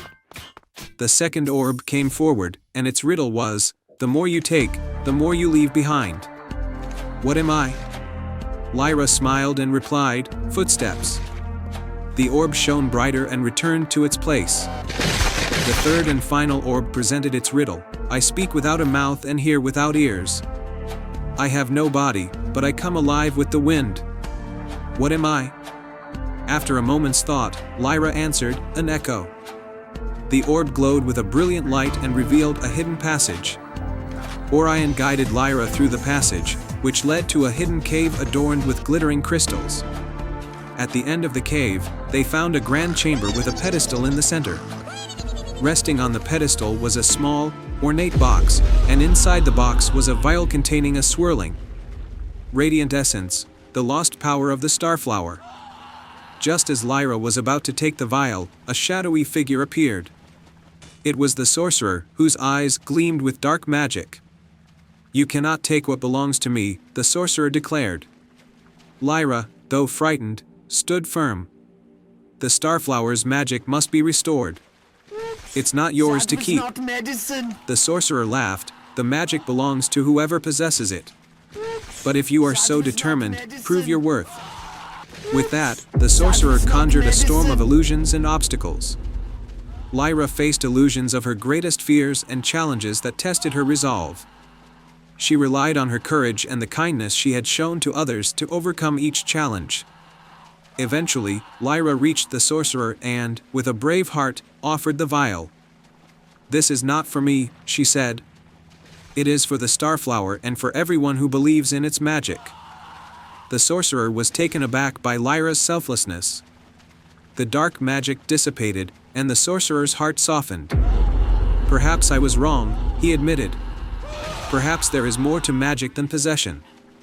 Lyra returned to Eldergrove with the vial. As the midnight sun rose, she poured the essence over the starflower. The flower's petals bloomed with an ethereal light, and its magic was restored. The village was filled with a radiant glow, and the starflower's wish-granting power was more potent than ever. The villagers celebrated with joy and gratitude, and Lyra was hailed as a hero. The starflower's magic brought prosperity and happiness to Eldergrove, and the legend of Lyra's bravery became a cherished story told for generations. And so, the Valley of Eldergrove thrived under the light of the starflower, a beacon of hope and wonder for all who believed in the magic of selflessness and courage. Once upon a time, in a quaint village called Meadowbrook, there lived a talented young artist named Lily. Lily loved to paint and dreamed of creating a masterpiece that would bring joy to everyone. She lived with her grandmother, who always encouraged her to follow her dreams. One day, while exploring the attic, Lily found an old, dusty paintbrush hidden inside a wooden box. As soon as she touched the paintbrush, it shimmered with a magical glow. Her grandmother explained that it was a legendary magic paintbrush said to bring paintings to life. However, it had been lost for many years. Excited by the possibilities, Lily decided to test the magic paintbrush. She painted a beautiful garden filled with colorful flowers, towering trees, and sparkling streams. As she finished, the painting began to glow, and the scene started to come to life. To her amazement, she found herself standing in the very garden she had painted. The garden was more magnificent than she could have ever imagined. The flowers swayed as if dancing to a gentle melody, and the air was filled with the sweet scent of blooming roses. Lily realized that she had the power to create magical worlds with her art. Lily explored the enchanted garden, marveling at the beauty and serenity of the place. She met a talking rabbit named Thistle, who guided her through the garden. Thistle explained that the garden was a magical realm created by the power of the paintbrush. It was a place where dreams came true, and the heart's deepest desires were fulfilled. As Lily wandered through the garden, she saw other creatures like talking birds, friendly deer, and mischievous fairies. They all welcomed her warmly and thanked her for bringing the garden to life once more. As the sun began to set, Thistle led Lily to the heart of the garden, where a majestic oak tree stood. Beneath the tree sat an old man with a long, flowing beard and wise, twinkling eyes. He was the guardian of the garden, a magical being who protected the enchanted realm. The guardian greeted Lily and told her about the paintbrush's true power. This brush can bring to life not just beauty, but also the desires and dreams of the painter. But beware, young artist, for with great power comes great responsibility. Use it wisely and with a pure heart. Inspired by the guardian's words, Lily made a wish to help her village. Meadowbrook had been suffering from a long drought, and their crops were failing. She painted a scene of her village surrounded by rain clouds, with rivers flowing and fields blooming with healthy crops. As she finished the painting, it glowed and transformed into reality. The skies over Meadowbrook darkened, and gentle rain began to fall. The villagers rejoiced as the rivers filled, and the crops started to grow. Lily's heart swelled with happiness, knowing she had helped her home. However, not all was well. A greedy and envious merchant named Vesper heard about Lily's magic paintbrush. He wanted the paintbrush for himself to create endless wealth and power. One night, he sneaked into Lily's home and stole the paintbrush while she slept. Vesper began to paint scenes of riches and palaces, but his greed twisted the magic. The paintings came to life, but they brought chaos and destruction. The enchanted garden turned dark and withered, and the magical creatures fled in fear. Desperate to save the enchanted garden and her village, Lily set out to confront Vesper. With the help of Thistle and the other magical creatures, she tracked him down to a cave filled with his monstrous creations. Lily bravely faced Vesper and demanded the return of the paintbrush. Vesper, consumed by his greed, refused and unleashed his twisted creations upon her. A fierce battle ensued, but Lily's pure heart and determination shone through. With the help of her friends, she managed to reclaim the paintbrush. Lily used the paintbrush to undo the damage caused by Vesper's greed. She painted scenes of peace and harmony, restoring the enchanted garden to its former glory. The magical creatures returned, and the garden flourished once more. The guardian of the garden appeared and praised Lily for her courage and wisdom. He bestowed upon her a special gift, the ability to paint without the need for the magic brush, for the true magic lay within her heart. With her newfound ability, Lily returned to Meadow Brook and continued to create beautiful art that brought joy and wonder to the villagers. She taught others to appreciate the beauty of nature and the importance of a pure heart. The story of Lily and the magic paintbrush spread far and wide, inspiring artists and dreamers across the land. The enchanted garden remained a place of magic and wonder, visited by those who believed in the power of dreams and the magic within. Lily grew old, but her spirit remained young and vibrant.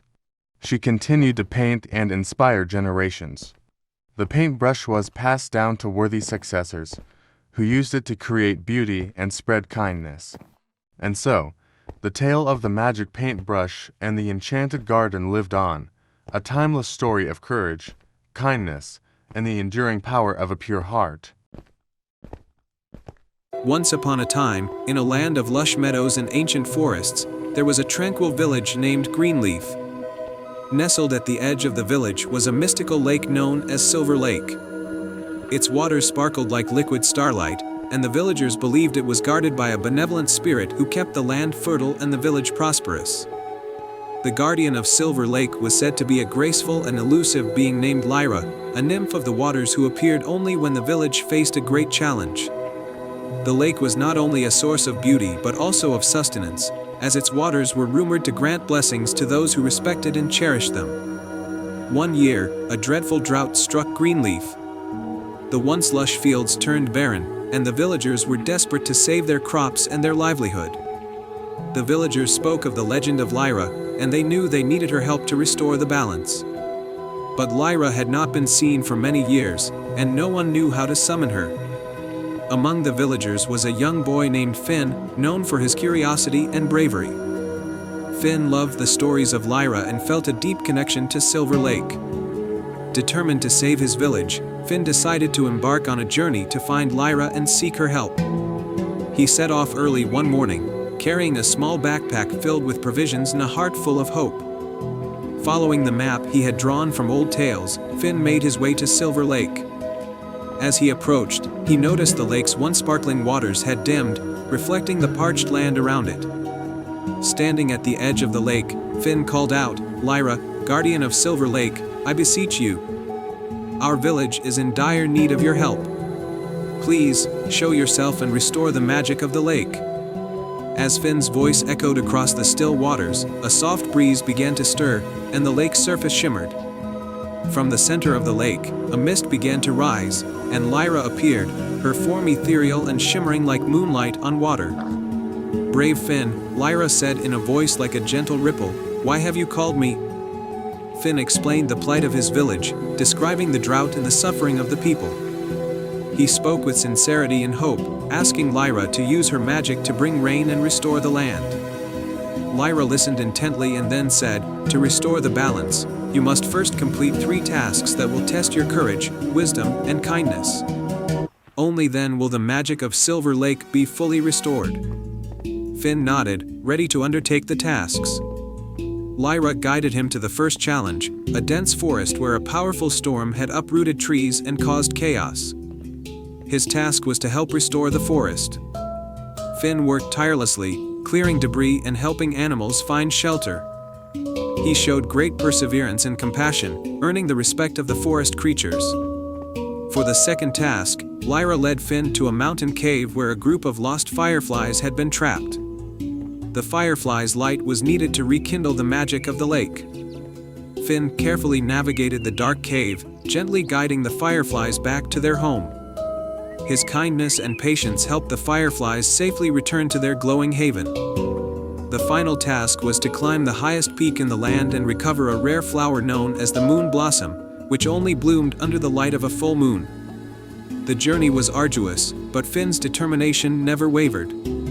When he finally reached the peak, he found the flower in full bloom, its petals glowing softly in the moonlight. Finn carefully picked the flower and made his way back to Silver Lake. With all the tasks complete, Finn returned to the lake with the moon blossom in hand. Lyra accepted the flower and thanked Finn for his efforts. "You have shown great courage, wisdom, and kindness," Lyra said. "The magic of Silver Lake shall now be restored." As Lyra placed the moon blossom into the lake's waters, a brilliant light spread across the surface. Rain began to fall gently over Greenleaf, and the land started to green once more. The villagers rejoiced as their crops flourished and their spirits were lifted. Lyra smiled at Finn. "Your bravery has saved your village, and the magic of Silver Lake will continue to protect and nourish Greenleaf." With that, Lyra disappeared into the mist, her task complete. Finn returned to his village as a hero, and the story of his adventure was celebrated for generations. The villagers continued to honor Silver Lake and its guardian, knowing that true magic lies in the courage and selflessness of those who are willing to make a difference. And so, Greenleaf thrived once more under the care of Silver Lake, with Finn's tale serving as a timeless reminder of the power of kindness and the magic that can be found in even the most challenging of quests. The Enchanted Compass. Once upon a time, in a kingdom nestled between enchanted forests and sparkling rivers, there was a quaint village named Greenhaven. Greenhaven was a place of peace and beauty, but it had a mysterious secret, a hidden treasure buried deep within the heart of the Whispering Forest. Legend had it that the treasure was guarded by ancient magic and could only be found by someone with a pure heart and unyielding courage. In Greenhaven lived a curious and kind-hearted young girl named Lila. Lila was known for her adventurous spirit and her love for helping others. Despite her small stature, she had a heart as vast as the forest itself. She often dreamed of discovering the hidden treasure to help her village thrive, especially since her family struggled to make ends meet. One day, while exploring her grandmother's attic, Lila stumbled upon an old wooden box covered in dust. Inside, she found a beautifully crafted compass adorned with intricate carvings of stars and moons. Attached to the compass was a note that read, "To find the hidden treasure, follow the compass with a heart full of kindness."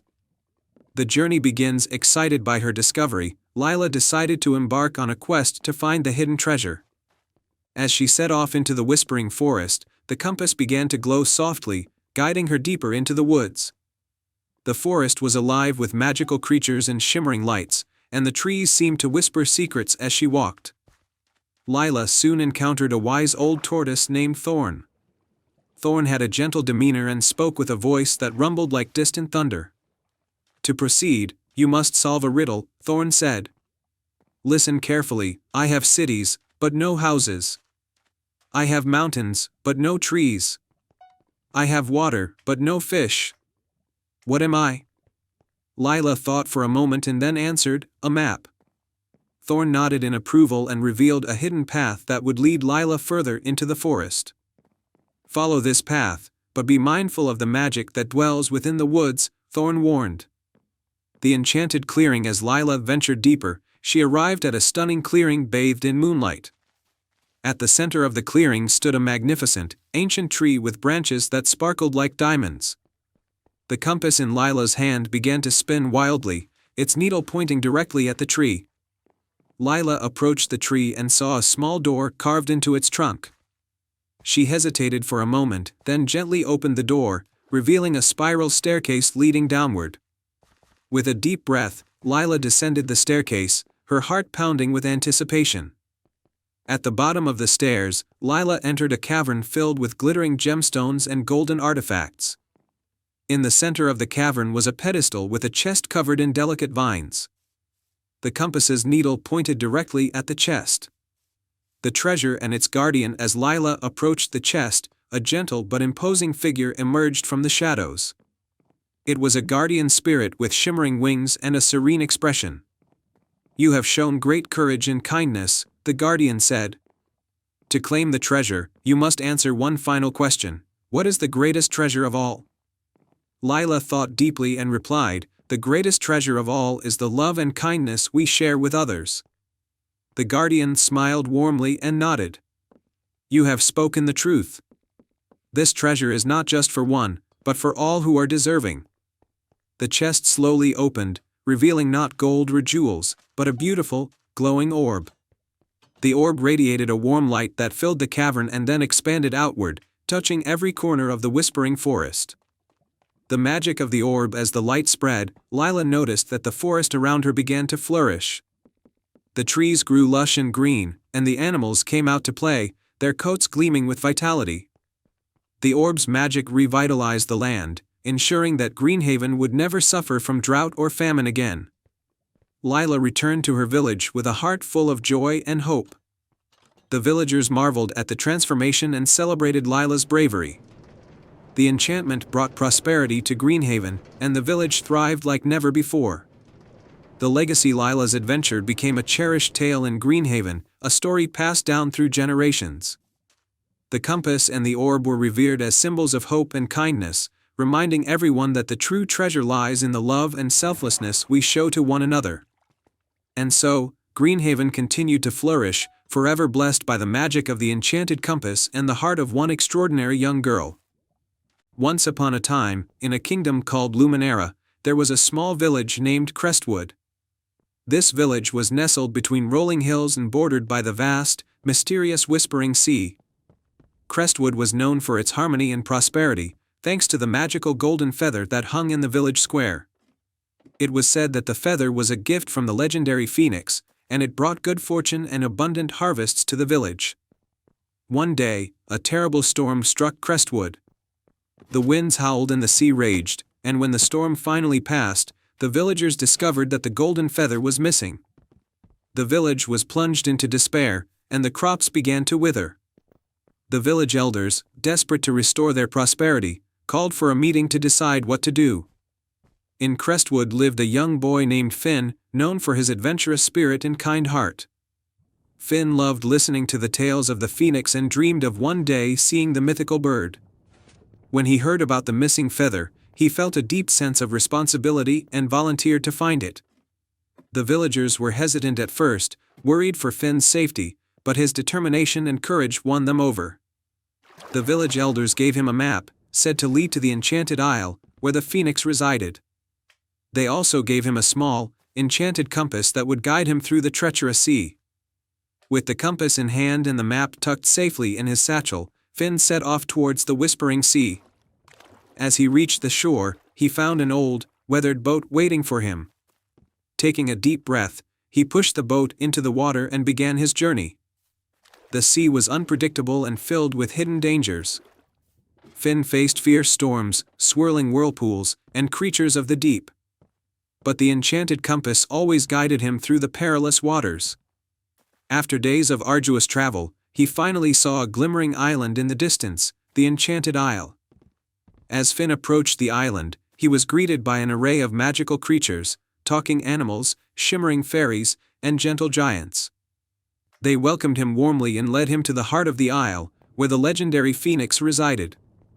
The phoenix was a magnificent bird with feathers of gold and red, radiating warmth and light. It perched on a high, crystal cliff, overlooking the island. As Finn approached, the phoenix looked down at him with wise, curious eyes. "Brave child, why do you seek me?" the phoenix asked, its voice resonating like a beautiful melody. Finn explained the plight of his village and the missing golden feather. The phoenix listened intently, its eyes reflecting both sorrow and hope. "The feather was stolen by the shadow sorcerer," the phoenix said. "He seeks to drain its magic to spread darkness across the land. You must retrieve it from his lair in the Black Mountains, beyond this isle." The task seemed daunting, but Finn's resolve was unwavering. The phoenix, moved by his bravery, offered him one of its own feathers. "This feather will protect you from the sorcerer's dark magic and guide you to his lair. But remember, only a heart pure and true can wield its power." Thanking the phoenix, Finn set off towards the Black Mountains. The journey was perilous, and the path was fraught with traps and dark creatures summoned by the shadow sorcerer. Yet, with the phoenix's feather in hand, Finn pressed on, his heart filled with determination. As he reached the base of the Black Mountains, he encountered a young girl named Lyra, who had been imprisoned by the sorcerer. Lyra possessed knowledge of the mountains and offered to help Finn navigate the treacherous terrain. Grateful for her assistance, Finn agreed, and together they climbed the towering peaks. The closer they got to the sorcerer's lair, the stronger the dark magic became. Shadows danced and whispered, trying to lead them astray, but the phoenix's feather glowed brightly, repelling the darkness. Finally, they reached the sorcerer's lair, a dark, foreboding cave at the mountain's summit. Inside, they found the shadow sorcerer, a tall, menacing figure with eyes like burning coals. He held the golden feather, its light dimmed and flickering. "Foolish children," he hissed. "You think you can take this from me?" Finn stepped forward, his voice steady. "The feather belongs to my village. We will take it back." The sorcerer laughed, summoning dark magic to attack them. But as he did, Finn held up the phoenix's feather, and its radiant light clashed with the sorcerer's darkness. The cave filled with a brilliant light, and the sorcerer's power began to wane. Lyra, drawing strength from the light, joined Finn, and together they confronted the sorcerer. With a final, powerful surge, the phoenix's feather shattered the sorcerer's dark magic, and he was banished from the land. The golden feather floated gently into Finn's hands, its light restored. The sorcerer's lair began to crumble, but Finn and Lyra escaped just in time, returning to the enchanted isle. The phoenix greeted them with a joyful song, and the island rejoiced. With the feather safely in his possession, Finn sailed back to Crestwood, Lyra by his side. The village erupted in celebration upon their return. Finn placed the feather back in its rightful place, and its magic spread across the land, restoring the crops and bringing prosperity once more. Finn and Lyra were hailed as heroes, their bravery and friendship celebrated by all. The story of their quest spread far and wide, inspiring others to act with courage and kindness. And so, Crestwood lived happily ever after, forever grateful for the brave boy who brought back the golden feather and saved their village. The end. In a serene valley surrounded by towering, ancient trees, there lay a hidden forest known as the Forest of Forgotten Dreams. Legend spoke of this mystical place where dreams that had been lost or abandoned over time took root and blossomed into something extraordinary. The forest was said to be enchanted, and only those with pure intentions and a brave heart could venture within its depths. In the nearby village of Meadowbrook, there lived a young woman named Ava. Ava was known for her kindness and creativity. She was a painter who brought color and life to even the dullest days. Despite her joy in painting, Ava felt a growing sense of melancholy, as if a dream she once cherished was slipping away from her grasp. One evening, as the sun set and the sky turned a deep shade of violet, Ava was wandering near the edge of the Forest of Forgotten Dreams. She paused, captivated by the beauty and mystery of the forest. She had heard the legends but had never dared to enter. Tonight, she felt a strange pull, as if something inside her was urging her to explore the forest. With a mix of curiosity and trepidation, Ava stepped into the forest. The moment she crossed the threshold, she was enveloped in a shimmering, silvery mist. The trees were tall and majestic, their leaves shimmering with a soft, otherworldly glow. As Ava walked, she noticed that the forest was filled with the gentle hum of hidden melodies and the occasional whisper of the wind. After walking for what seemed like hours, Ava arrived at a clearing bathed in moonlight. At the center of the clearing stood an enormous tree with bark that sparkled like stardust. Its branches were adorned with countless glowing orbs that floated gently in the air, casting a warm, enchanting light. Approaching the tree, Ava saw a figure sitting beneath its branches. It was an elderly woman with a kind, wise face and a flowing robe that seemed to be woven from threads of moonlight. The woman looked up and smiled as Ava drew near. "Welcome, traveler," the woman said in a voice as soothing as a lullaby. "I am Seraphina, the guardian of the forest. You have entered the Forest of Forgotten Dreams, a place where dreams long lost are given new life. How may I assist you on your journey?" Ava hesitated before speaking. "I feel as if I have lost a dream that once meant everything to me. I hope that perhaps this forest might help me find it again." Seraphina nodded thoughtfully. "The dreams that come to this forest are like seeds that need nurturing. They may not always be as they once were, but they often reveal their essence in new and wondrous ways. Tell me, what was your dream?" Ava took a deep breath. I once dreamed of painting a masterpiece that would capture the beauty and magic of the world around us. But lately, I feel as if that dream is slipping away from me, lost among the ordinary and mundane." Serafina smiled warmly. "Follow me, and we shall see what the forest reveals." Serafina led Ava to a small, tranquil pond at the edge of the clearing. The surface of the pond was perfectly still, reflecting the glowing orbs above like a sheet of liquid glass. As Ava gazed into the pond, she saw not just her own reflection but also visions of her past paintings and dreams. Each vision was vibrant and filled with life, but some were also tinged with shadows of doubt and fear. The pond began to ripple, and from its depths, a single, radiant flower emerged. The flower was unlike any Ava had ever seen. Its petals shimmered with iridescent colors that shifted with every movement. The flower seemed to beckon Ava closer. "This is the bloom of inspiration," Serafina said. "It holds the essence of dreams and creativity. To find your lost dream, you must nurture this bloom and allow it to guide you." Ava carefully picked the bloom and cradled it in her hands. She felt a surge of warmth and light as the flower's magic intertwined with her own. She realized that the dream she had lost was not gone but had become a part of her, waiting to be rediscovered and expressed anew. With the bloom of inspiration in her care, Ava made her way back to her village. She found that the experience had rekindled her passion and creativity. She began to paint again, infusing her work with the vibrant essence of the bloom. Her paintings captured not only the beauty of the world but also the magic and wonders she had rediscovered within herself. The villagers marveled at her work, which seemed to bring a new kind of joy and enchantment to their lives. Ava's paintings became renowned for their ability to inspire and uplift, and she realized that her dream had not been lost but had been transformed into something even more beautiful. As the years passed, the Forest of Forgotten Dreams remained a place of wonder and magic.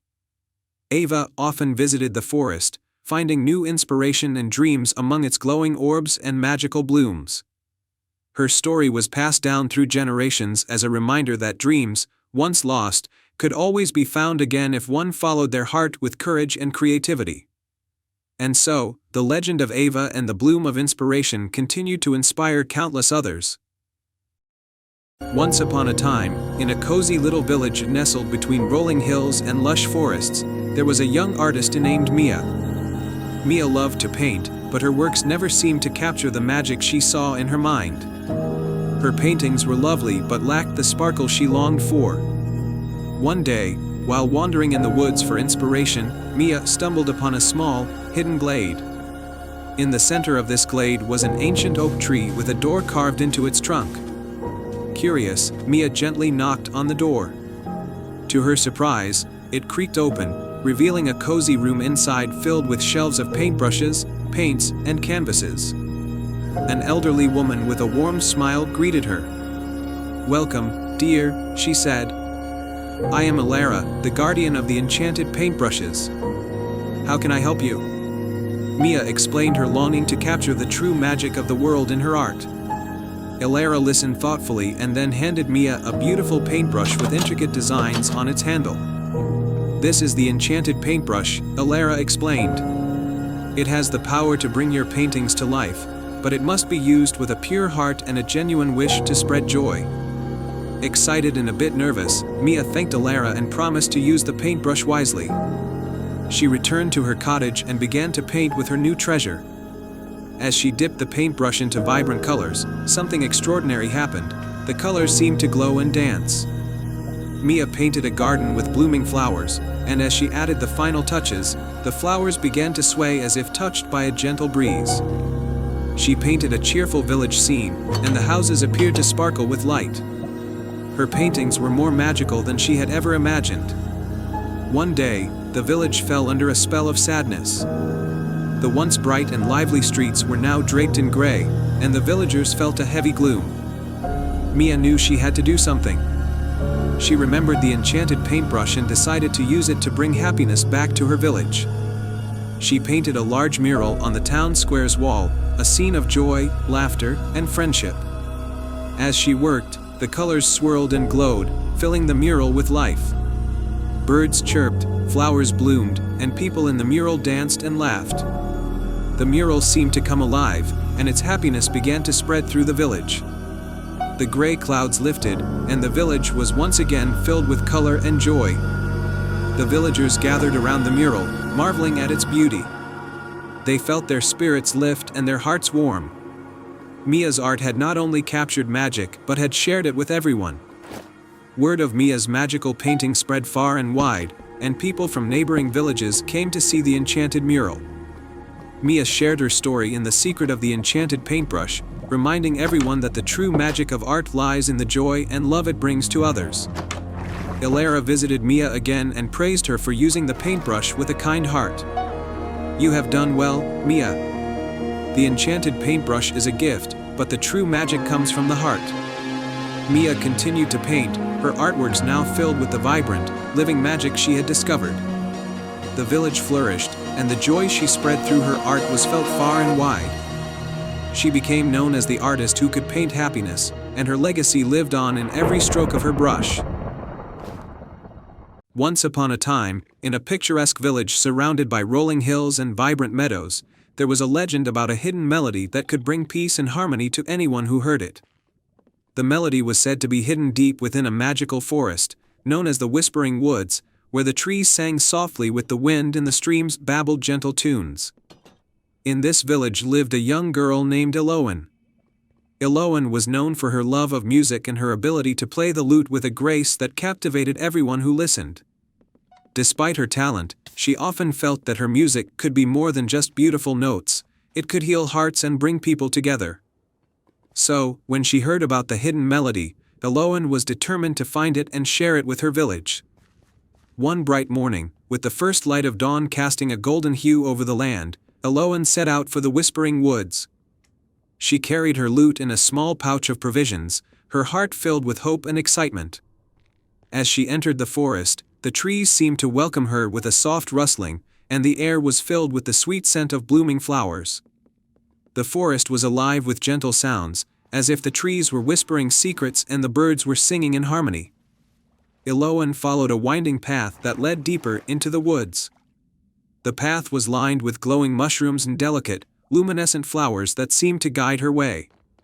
After walking for a while, Eloan arrived at a clearing where an old, wise oak tree stood.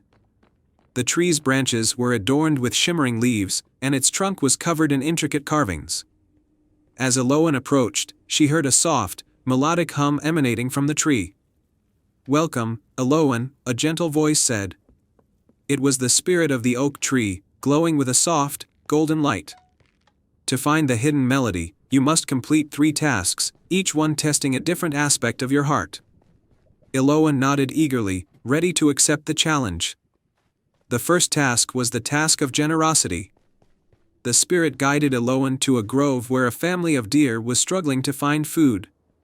The grove had been depleted by the storm, and the deer were hungry. Eloan took some of the food from her pouch and scattered it around the grove.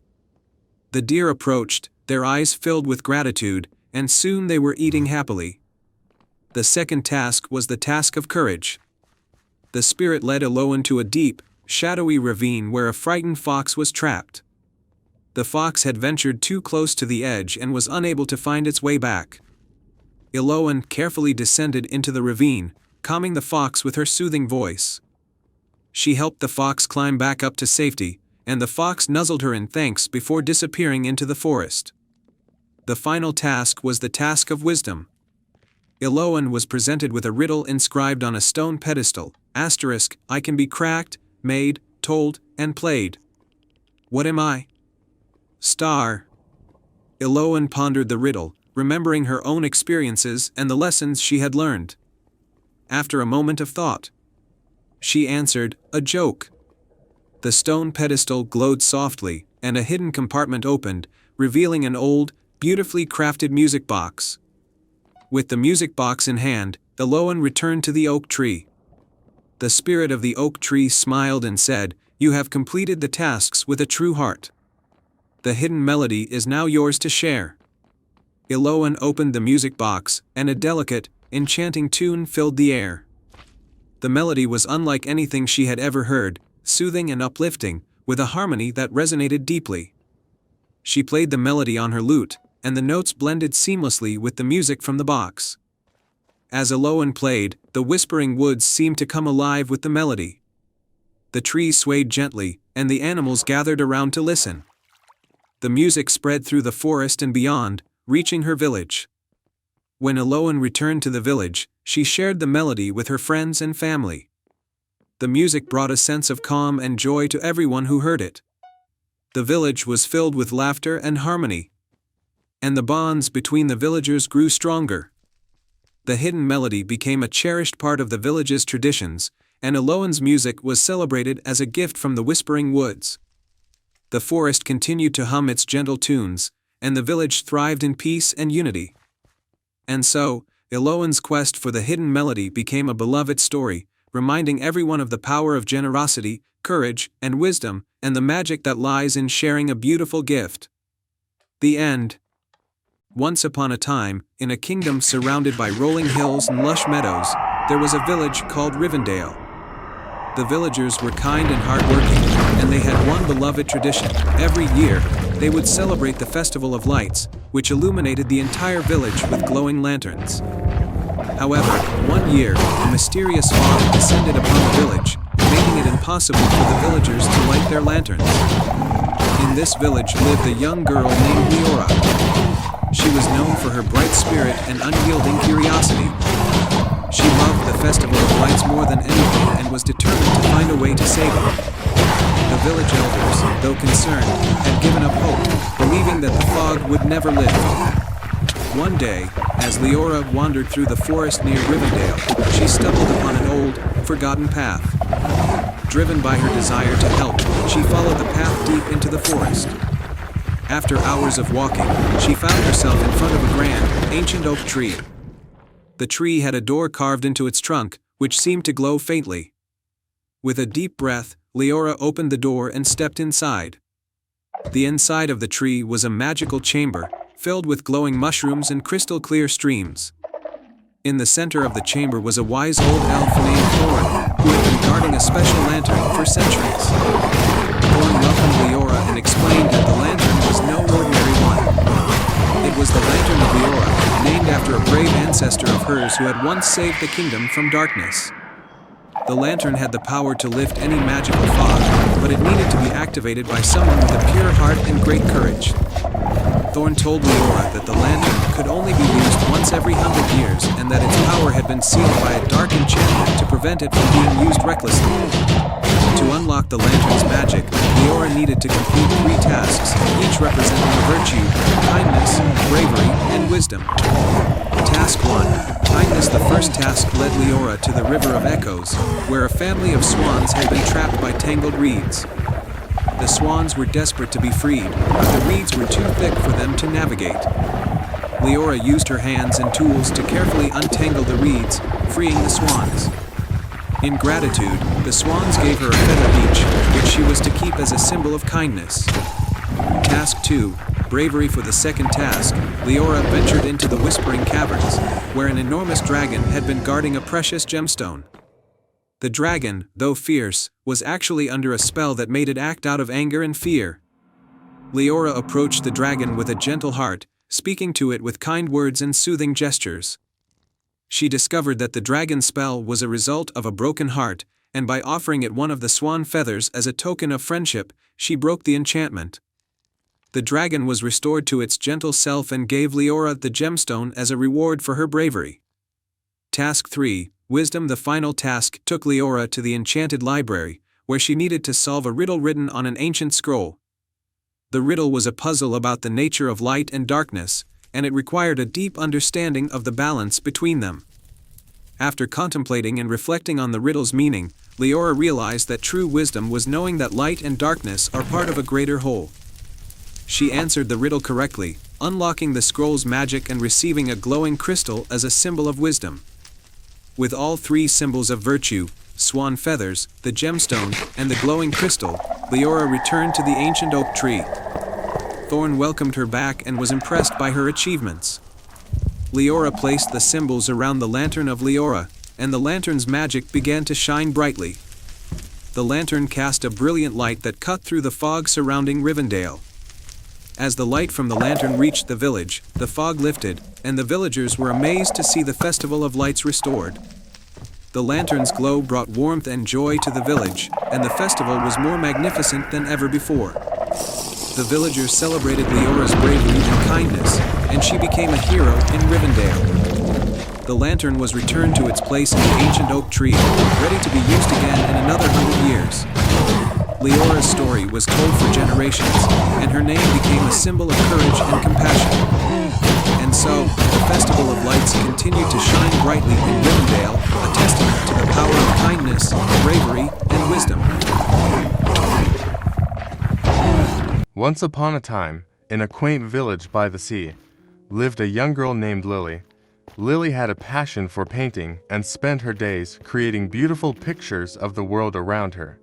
Her favorite subjects were the vibrant sunsets, the colorful flowers, and the playful animals that inhabited the village. One day, while exploring the attic of her grandmother's old cottage, Lily discovered a dusty, ornate box hidden beneath a pile of old books. Curiosity piqued. She carefully opened the box and found an old paintbrush inside. The handle was made of smooth, polished wood, and the bristles seemed to shimmer in the light. As she held the paintbrush, Lily felt a strange, tingling sensation in her fingertips. She decided to test it out and dipped the brush into her paint palette. To her amazement, as soon as the bristles touched the canvas, the colors sprang to life in a way she had never seen before. The flowers she painted looked so real, she could almost smell their sweet fragrance, and the birds seemed ready to take flight. Excited by her discovery, Lily spent hours painting with the enchanted brush. She painted lush forests, serene lakes, and bustling village scenes. Each painting was more vibrant and lifelike than the last. Word of her extraordinary talent quickly spread throughout the village, and people came from far and wide to admire her art. One evening, as Lily was cleaning up her studio, an elderly woman appeared at her door. She had a kind smile and twinkling eyes. "Hello, Lily," the woman said. "I am Anara, the guardian of the enchanted paintbrush. I see you have discovered its magic." Lily was astonished. "The paintbrush is magical. How did it come to be here?" Anara explained. The paintbrush was crafted by a powerful sorcerer who loved art. He enchanted it with the ability to bring paintings to life. It has been passed down through generations, seeking out those with pure hearts and a love for creativity. You, Lily, have awakened its magic with your passion. But why is it here now? Lily asked. "The world is in need of beauty and hope," Anara replied. "The paintbrush chose you because it sensed your ability to inspire and uplift others with your art. Use it wisely, and you can bring joy and wonder to many." Lily nodded, determined to use the paintbrush for good. She continued to paint, creating magnificent landscapes and enchanting scenes that brought happiness to everyone who saw them. She painted murals on the walls of the village, turning drab buildings into vibrant works of art. She even painted a beautiful garden in the village square, where flowers bloomed all year round, and birds sang melodies that filled the air with joy. One day, a terrible storm hit the village, causing damage and despair. Homes were destroyed, and the once lively streets were filled with sadness. Lily knew she had to do something. She gathered the villagers and promised to restore their homes and bring back the village's spirit. With the enchanted paintbrush in hand, Lily began to paint. She painted sturdy houses with colorful roofs, lush gardens with blooming flowers, and clear skies with a radiant sun. As she painted, the scenes came to life, and the village was slowly restored to its former glory. The villagers watched in awe as their homes were rebuilt and their streets transformed into vibrant, cheerful places once more. The villagers were grateful beyond words. They realized that the true magic of the paintbrush was not just in its ability to bring paintings to life, but in the hope and inspiration it brought to their hearts. They celebrated Lily and her incredible gift, and the village became a place of beauty, creativity, and joy. Lily continued to paint, always using her talent to make the world a better place. She taught others to embrace their creativity and showed them that even in the darkest times, art could bring light and hope. The enchanted paintbrush remained by her side, a symbol of the magic that lies within each of us when we follow our passions and share our gifts with the world. And so, the story of Lily and the enchanted paintbrush became a legend, reminding everyone that the true magic of life lies in the beauty we create and the joy we share with others. Chapter 1. The village of Luna. In a faraway land, nestled between rolling hills and a sparkling river, lay the charming village of Luna. The village was named after its stunning silver moon that illuminated the night sky with an enchanting glow. The people of Luna believed that the moon held magical powers and that it blessed their village with prosperity and happiness. Among the villagers was a young girl named Arya. Arya was known for her adventurous spirit and her love for the moon. Every night, she would climb the tallest hill and gaze at the silver moon, dreaming of the magic it held. She often wondered if there was a way to harness the moon's magic to help others. Chapter 2. The mysterious visitor. One evening, as Arya sat on the hill, a shimmering light descended from the sky.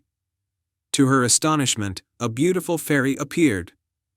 The fairy had delicate wings that sparkled like stardust and a gentle smile that warmed Arya's heart. "Greetings, Arya," the fairy said. "I am Lumina, the guardian of the silver moon. I have been watching over Luna for centuries. I sense that you have a kind heart and a courageous spirit. I have come to seek your help." Arya was taken aback but nodded eagerly. "How can I help you, Lumina?" Lumina explained, "The silver moon's magic is fading because a dark sorcerer named Vortigern has stolen a fragment of its light. If we do not retrieve it, Luna will lose its prosperity and fall into darkness. Will you help me on this quest?" Without hesitation, Arya agreed. Lumina gave her a silver pendant that glowed with a faint light. "This pendant will guide you to the sorcerer's lair. Trust in your heart and be brave." Chapter 3. The journey begins. Arya set off on her journey, guided by the pendant's light. She ventured through enchanted forests, crossed sparkling rivers, and climbed rocky mountains. Along the way, she met various magical creatures who offered their assistance. A wise old owl named Orion provided her with knowledge of the forest, and a swift deer named Swiftfoot guided her through the treacherous terrain. Together, they faced many challenges. They outsmarted mischievous sprites, crossed a river guarded by a grumpy troll, and navigated through a maze of thorny vines. Arya's determination and kindness earned her the trust and friendship of every creature she encountered. Chapter 4. The Dark Sorcerer's Lair. After days of travel, Arya and her companions reached the entrance to Vortigern's lair. The lair was hidden deep within a dark, ominous cave that seemed to swallow the light. The air was thick with a sense of dread, but Arya's resolve did not waver. Inside the cave, they encountered Vortigern's minions, shadowy creatures that tried to block their path. Arya, with the help of Orion and Swiftfoot, managed to outmaneuver the shadows and reach the heart of the lair. There, they found Vortigern, a tall, menacing figure with eyes that glowed with dark magic. Vortigern laughed mockingly. "Do you really think you can defeat me, little girl?" Arya stood tall and faced him bravely. "I will do whatever it takes to save my village and restore the silver moon's magic." Chapter 5. The Battle for the Moon's Light. A fierce battle ensued. Vortigern used his dark magic to create illusions and obstacles, but Arya's pendant glowed brighter, guiding her through the darkness. With the wisdom of Orion and the speed of Swiftfoot, they managed to outwit Vortigern's tricks. In a final confrontation, Arya held the pendant high, and its light clashed with Vortigern's darkness. The pendant's pure light overpowered the sorcerer's magic, and Vortigern was defeated. As he vanished into the shadows, the stolen fragment of the moon's light floated back to Arya. Chapter 6. The Restoration of the Silver Moon. With the fragment in hand, Arya and her companions made their way back to Luna. Lumina met them at the village entrance, her eyes filled with gratitude. "You have done it, Arya. You have saved the silver moon." Lumina took the fragment and ascended into the sky, placing it back where it belonged. The silver moon shone brighter than ever, its light restoring the village's prosperity and happiness. The villagers rejoiced and celebrated Aria's bravery and kindness. She was hailed as a hero, and her story was told for generations. The village of Luna thrived under the silver moon's glow, and Aria continued to explore and protect the magical land she loved. Chapter 7. A new beginning. Years passed, and Aria grew into a wise and beloved leader of Luna. She never forgot the lessons she learned on her journey, the importance of courage, kindness, and the power of light over darkness. With Lumina as her guide and the silver moon watching over them, the village of Luna remained a place of wonder and magic. And so, under the ever-bright silver moon, the people of Luna lived happily ever after, always remembering the tale of the brave girl who saved their village with her heart full of light. The end. Once upon a time, in a faraway kingdom, there was a beautiful forest known as the Enchanted Forest. The trees there whispered secrets, and the flowers sang lullabies. The forest was protected by magical creatures who lived in harmony, ensuring no harm would come to their beloved home. In the heart of this kingdom stood a grand castle, where King Edmund and Queen Isabella ruled with kindness and wisdom. They had a daughter named Princess Lily, who was as curious as she was brave. Princess Lily loved to explore the enchanted forest, always accompanied by her loyal dog, Max. One day, while wandering deeper into the forest than ever before, Princess Lily and Max came across a shimmering pond. The water sparkled under the sunlight, and in the middle of the pond was a small island with a beautiful, glowing flower. Drawn to its beauty, Princess Lily decided to take a closer look. Just as she stepped onto the island, a sudden mist enveloped the area. When the mist cleared, Princess Lily found herself in a strange, unfamiliar part of the forest. She was lost. Max barked worriedly, and Princess Lily tried to calm him, though she herself felt a bit scared. As they wandered, trying to find their way back, they met a wise old owl named Oliver. "Who are you, young one?" asked Oliver. "I am Princess Lily," she replied. "I seem to be lost. Can you help me find my way back home?" Oliver's eyes twinkled kindly. "The forest has many paths, but not all lead where you wish to go. To find your way, you must seek the help of 3 guardians: the spirit of the trees, the guardian of the river, and the keeper of the stars." Princess Lily thanked Oliver and set off with Max to find the first guardian. They soon came to a grove of ancient trees. As they walked among them, the trees seemed to bend and move, guiding her. From behind the largest tree, a gentle voice spoke. "I am Silva, the spirit of the trees. Why do you seek me, Princess?" Princess Lily explained her plight, and Silva smiled warmly. "To help you, I will give you a leaf that always points north. It will guide you through the forest. But remember, it can only show you the way, you must find your courage to follow it." With the magical leaf in hand, Princess Lily and Max continued their journey. They followed the leaf's direction until they reached a wide, flowing river. The water was clear and blue, and on its surface, tiny fish danced in the sunlight. By the riverbank, a graceful deer emerged from the trees. "I am Ril, the guardian of the river. How can I assist you, Princess?" Again, Princess Lily shared her story. Ril dipped her head and said, "I will grant you a vial of enchanted water. It will give you strength and clarity when you need it most. But remember, true strength comes from within." Grateful for Ril's gift, Princess Lily and Max crossed the river and continued their quest. As night fell, the forest began to glow with the light of countless fireflies. They soon found themselves in a meadow under a sky filled with stars. In the center of the meadow stood a unicorn with a shimmering mane. "I am Astra, the keeper of the stars. Why have you come to me, Princess?" Princess Lily told Astra of her journey and her wish to find her way back home. Astra's horn glowed brightly as she said, "I will give you a star to light your path. It will shine the brightest when you are near your goal. But remember, the light within you is what will truly guide you." With the star illuminating their way, Princess Lily and Max felt more hopeful. They continued through the forest, following the leaf's direction, drinking the enchanted water when they grew tired, and trusting the star's light. Finally, they emerged from the forest and saw the familiar towers of the castle in the distance. Overjoyed, Princess Lily and Max ran towards home. The king and queen, who had been worried sick, were overjoyed to see their daughter safe and sound. Princess Lily shared her adventure with her parents, telling them of the wise owl, the spirit of the trees, the guardian of the river, and the keeper of the stars. The king and queen praised her bravery and kindness, and the whole kingdom celebrated her return. From that day on, Princess Lily never forgot the lessons she learned in the enchanted forest.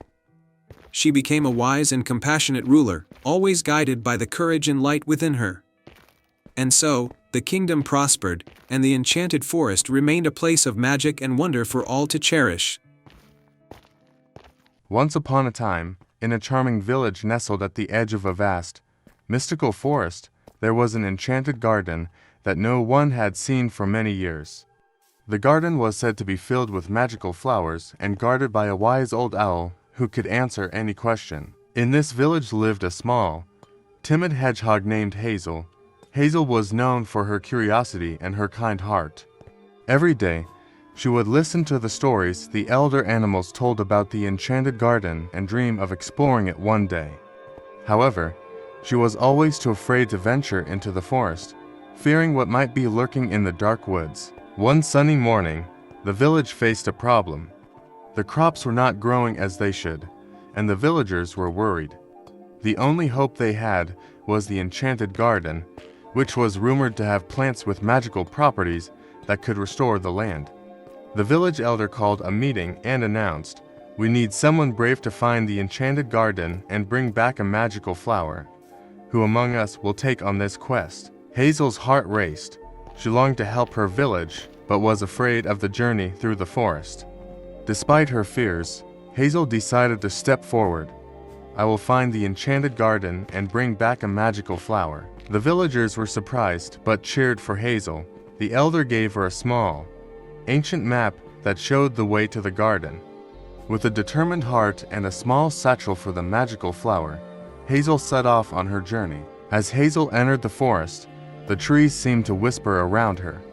She followed the map's directions, carefully navigating through the thick underbrush and overgrown paths.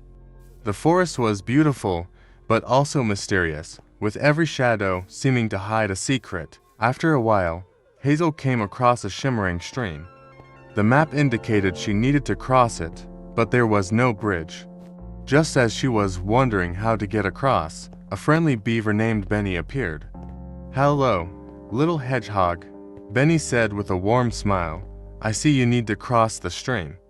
I can help you, but first, tell me why you're traveling through the forest." Hazel explained her quest to find the enchanted garden and bring back a magical flower to save her village. Benny, impressed by her bravery, offered to help. Using his skills, he built a sturdy raft from fallen branches and logs. Hazel thanked Benny and crossed the stream safely. Continuing her journey, Hazel reached the edge of a dense thicket. According to the map, the enchanted garden was hidden within. As she pushed through the thicket, she heard a soft, melodious voice singing. Following the sound, Hazel found a beautiful golden bird perched on a low branch. "Welcome, traveler," the golden bird said. "To enter the enchanted garden, you must answer a riddle. What can you hold in your right hand, but never in your left?" Hazel thought for a moment and then smiled. "My left hand." The golden bird chirped happily and fluttered its wings. "You may enter." Hazel carefully made her way through the thicket and emerged into the enchanted garden. The sight was breathtaking. The garden was filled with vibrant flowers that glowed with a soft, otherworldly light. In the center was a grand, crystal fountain that sparkled in the sunlight. Hazel spotted a large, radiant flower in the center of the garden. It was the most beautiful flower she had ever seen, with petals that shimmered in every color of the rainbow. She knew this was the magical flower she needed. As Hazel approached the flower, a wise old owl perched on a nearby tree spoke. "You have done well to find the enchanted garden, but taking the magical flower is not enough. You must also make a wish for the well-being of your village." Hazel closed her eyes and wished with all her heart for the village's crops to flourish and for the land to be restored. The owl nodded in approval, and the magical flower's light grew even brighter. With the flower safely in her satchel, Hazel made her way back to the village. The journey home seemed shorter, and the forest seemed less intimidating. She crossed the stream again, thanked Benny, and returned to the village. As Hazel presented the magical flower to the elder, a wave of warmth and light spread through the village. The crops began to grow lush and green, and the land was restored to its former beauty. The villagers celebrated Hazel's bravery with a grand feast. They thanked her for saving their village and admired her courage. The elder spoke, "Hazel, you have shown us that even the smallest among us can achieve great things with a brave heart." From that day on, Hazel was no longer timid, but was known for her courage and kindness. The enchanted garden remained a symbol of hope and magic, and Hazel's story was told for generations to come. And so, Hazel lived happily in her village, always ready for new adventures and eager to help others in need. The enchanted garden continued to bloom with magic, and the village thrived under its blessing.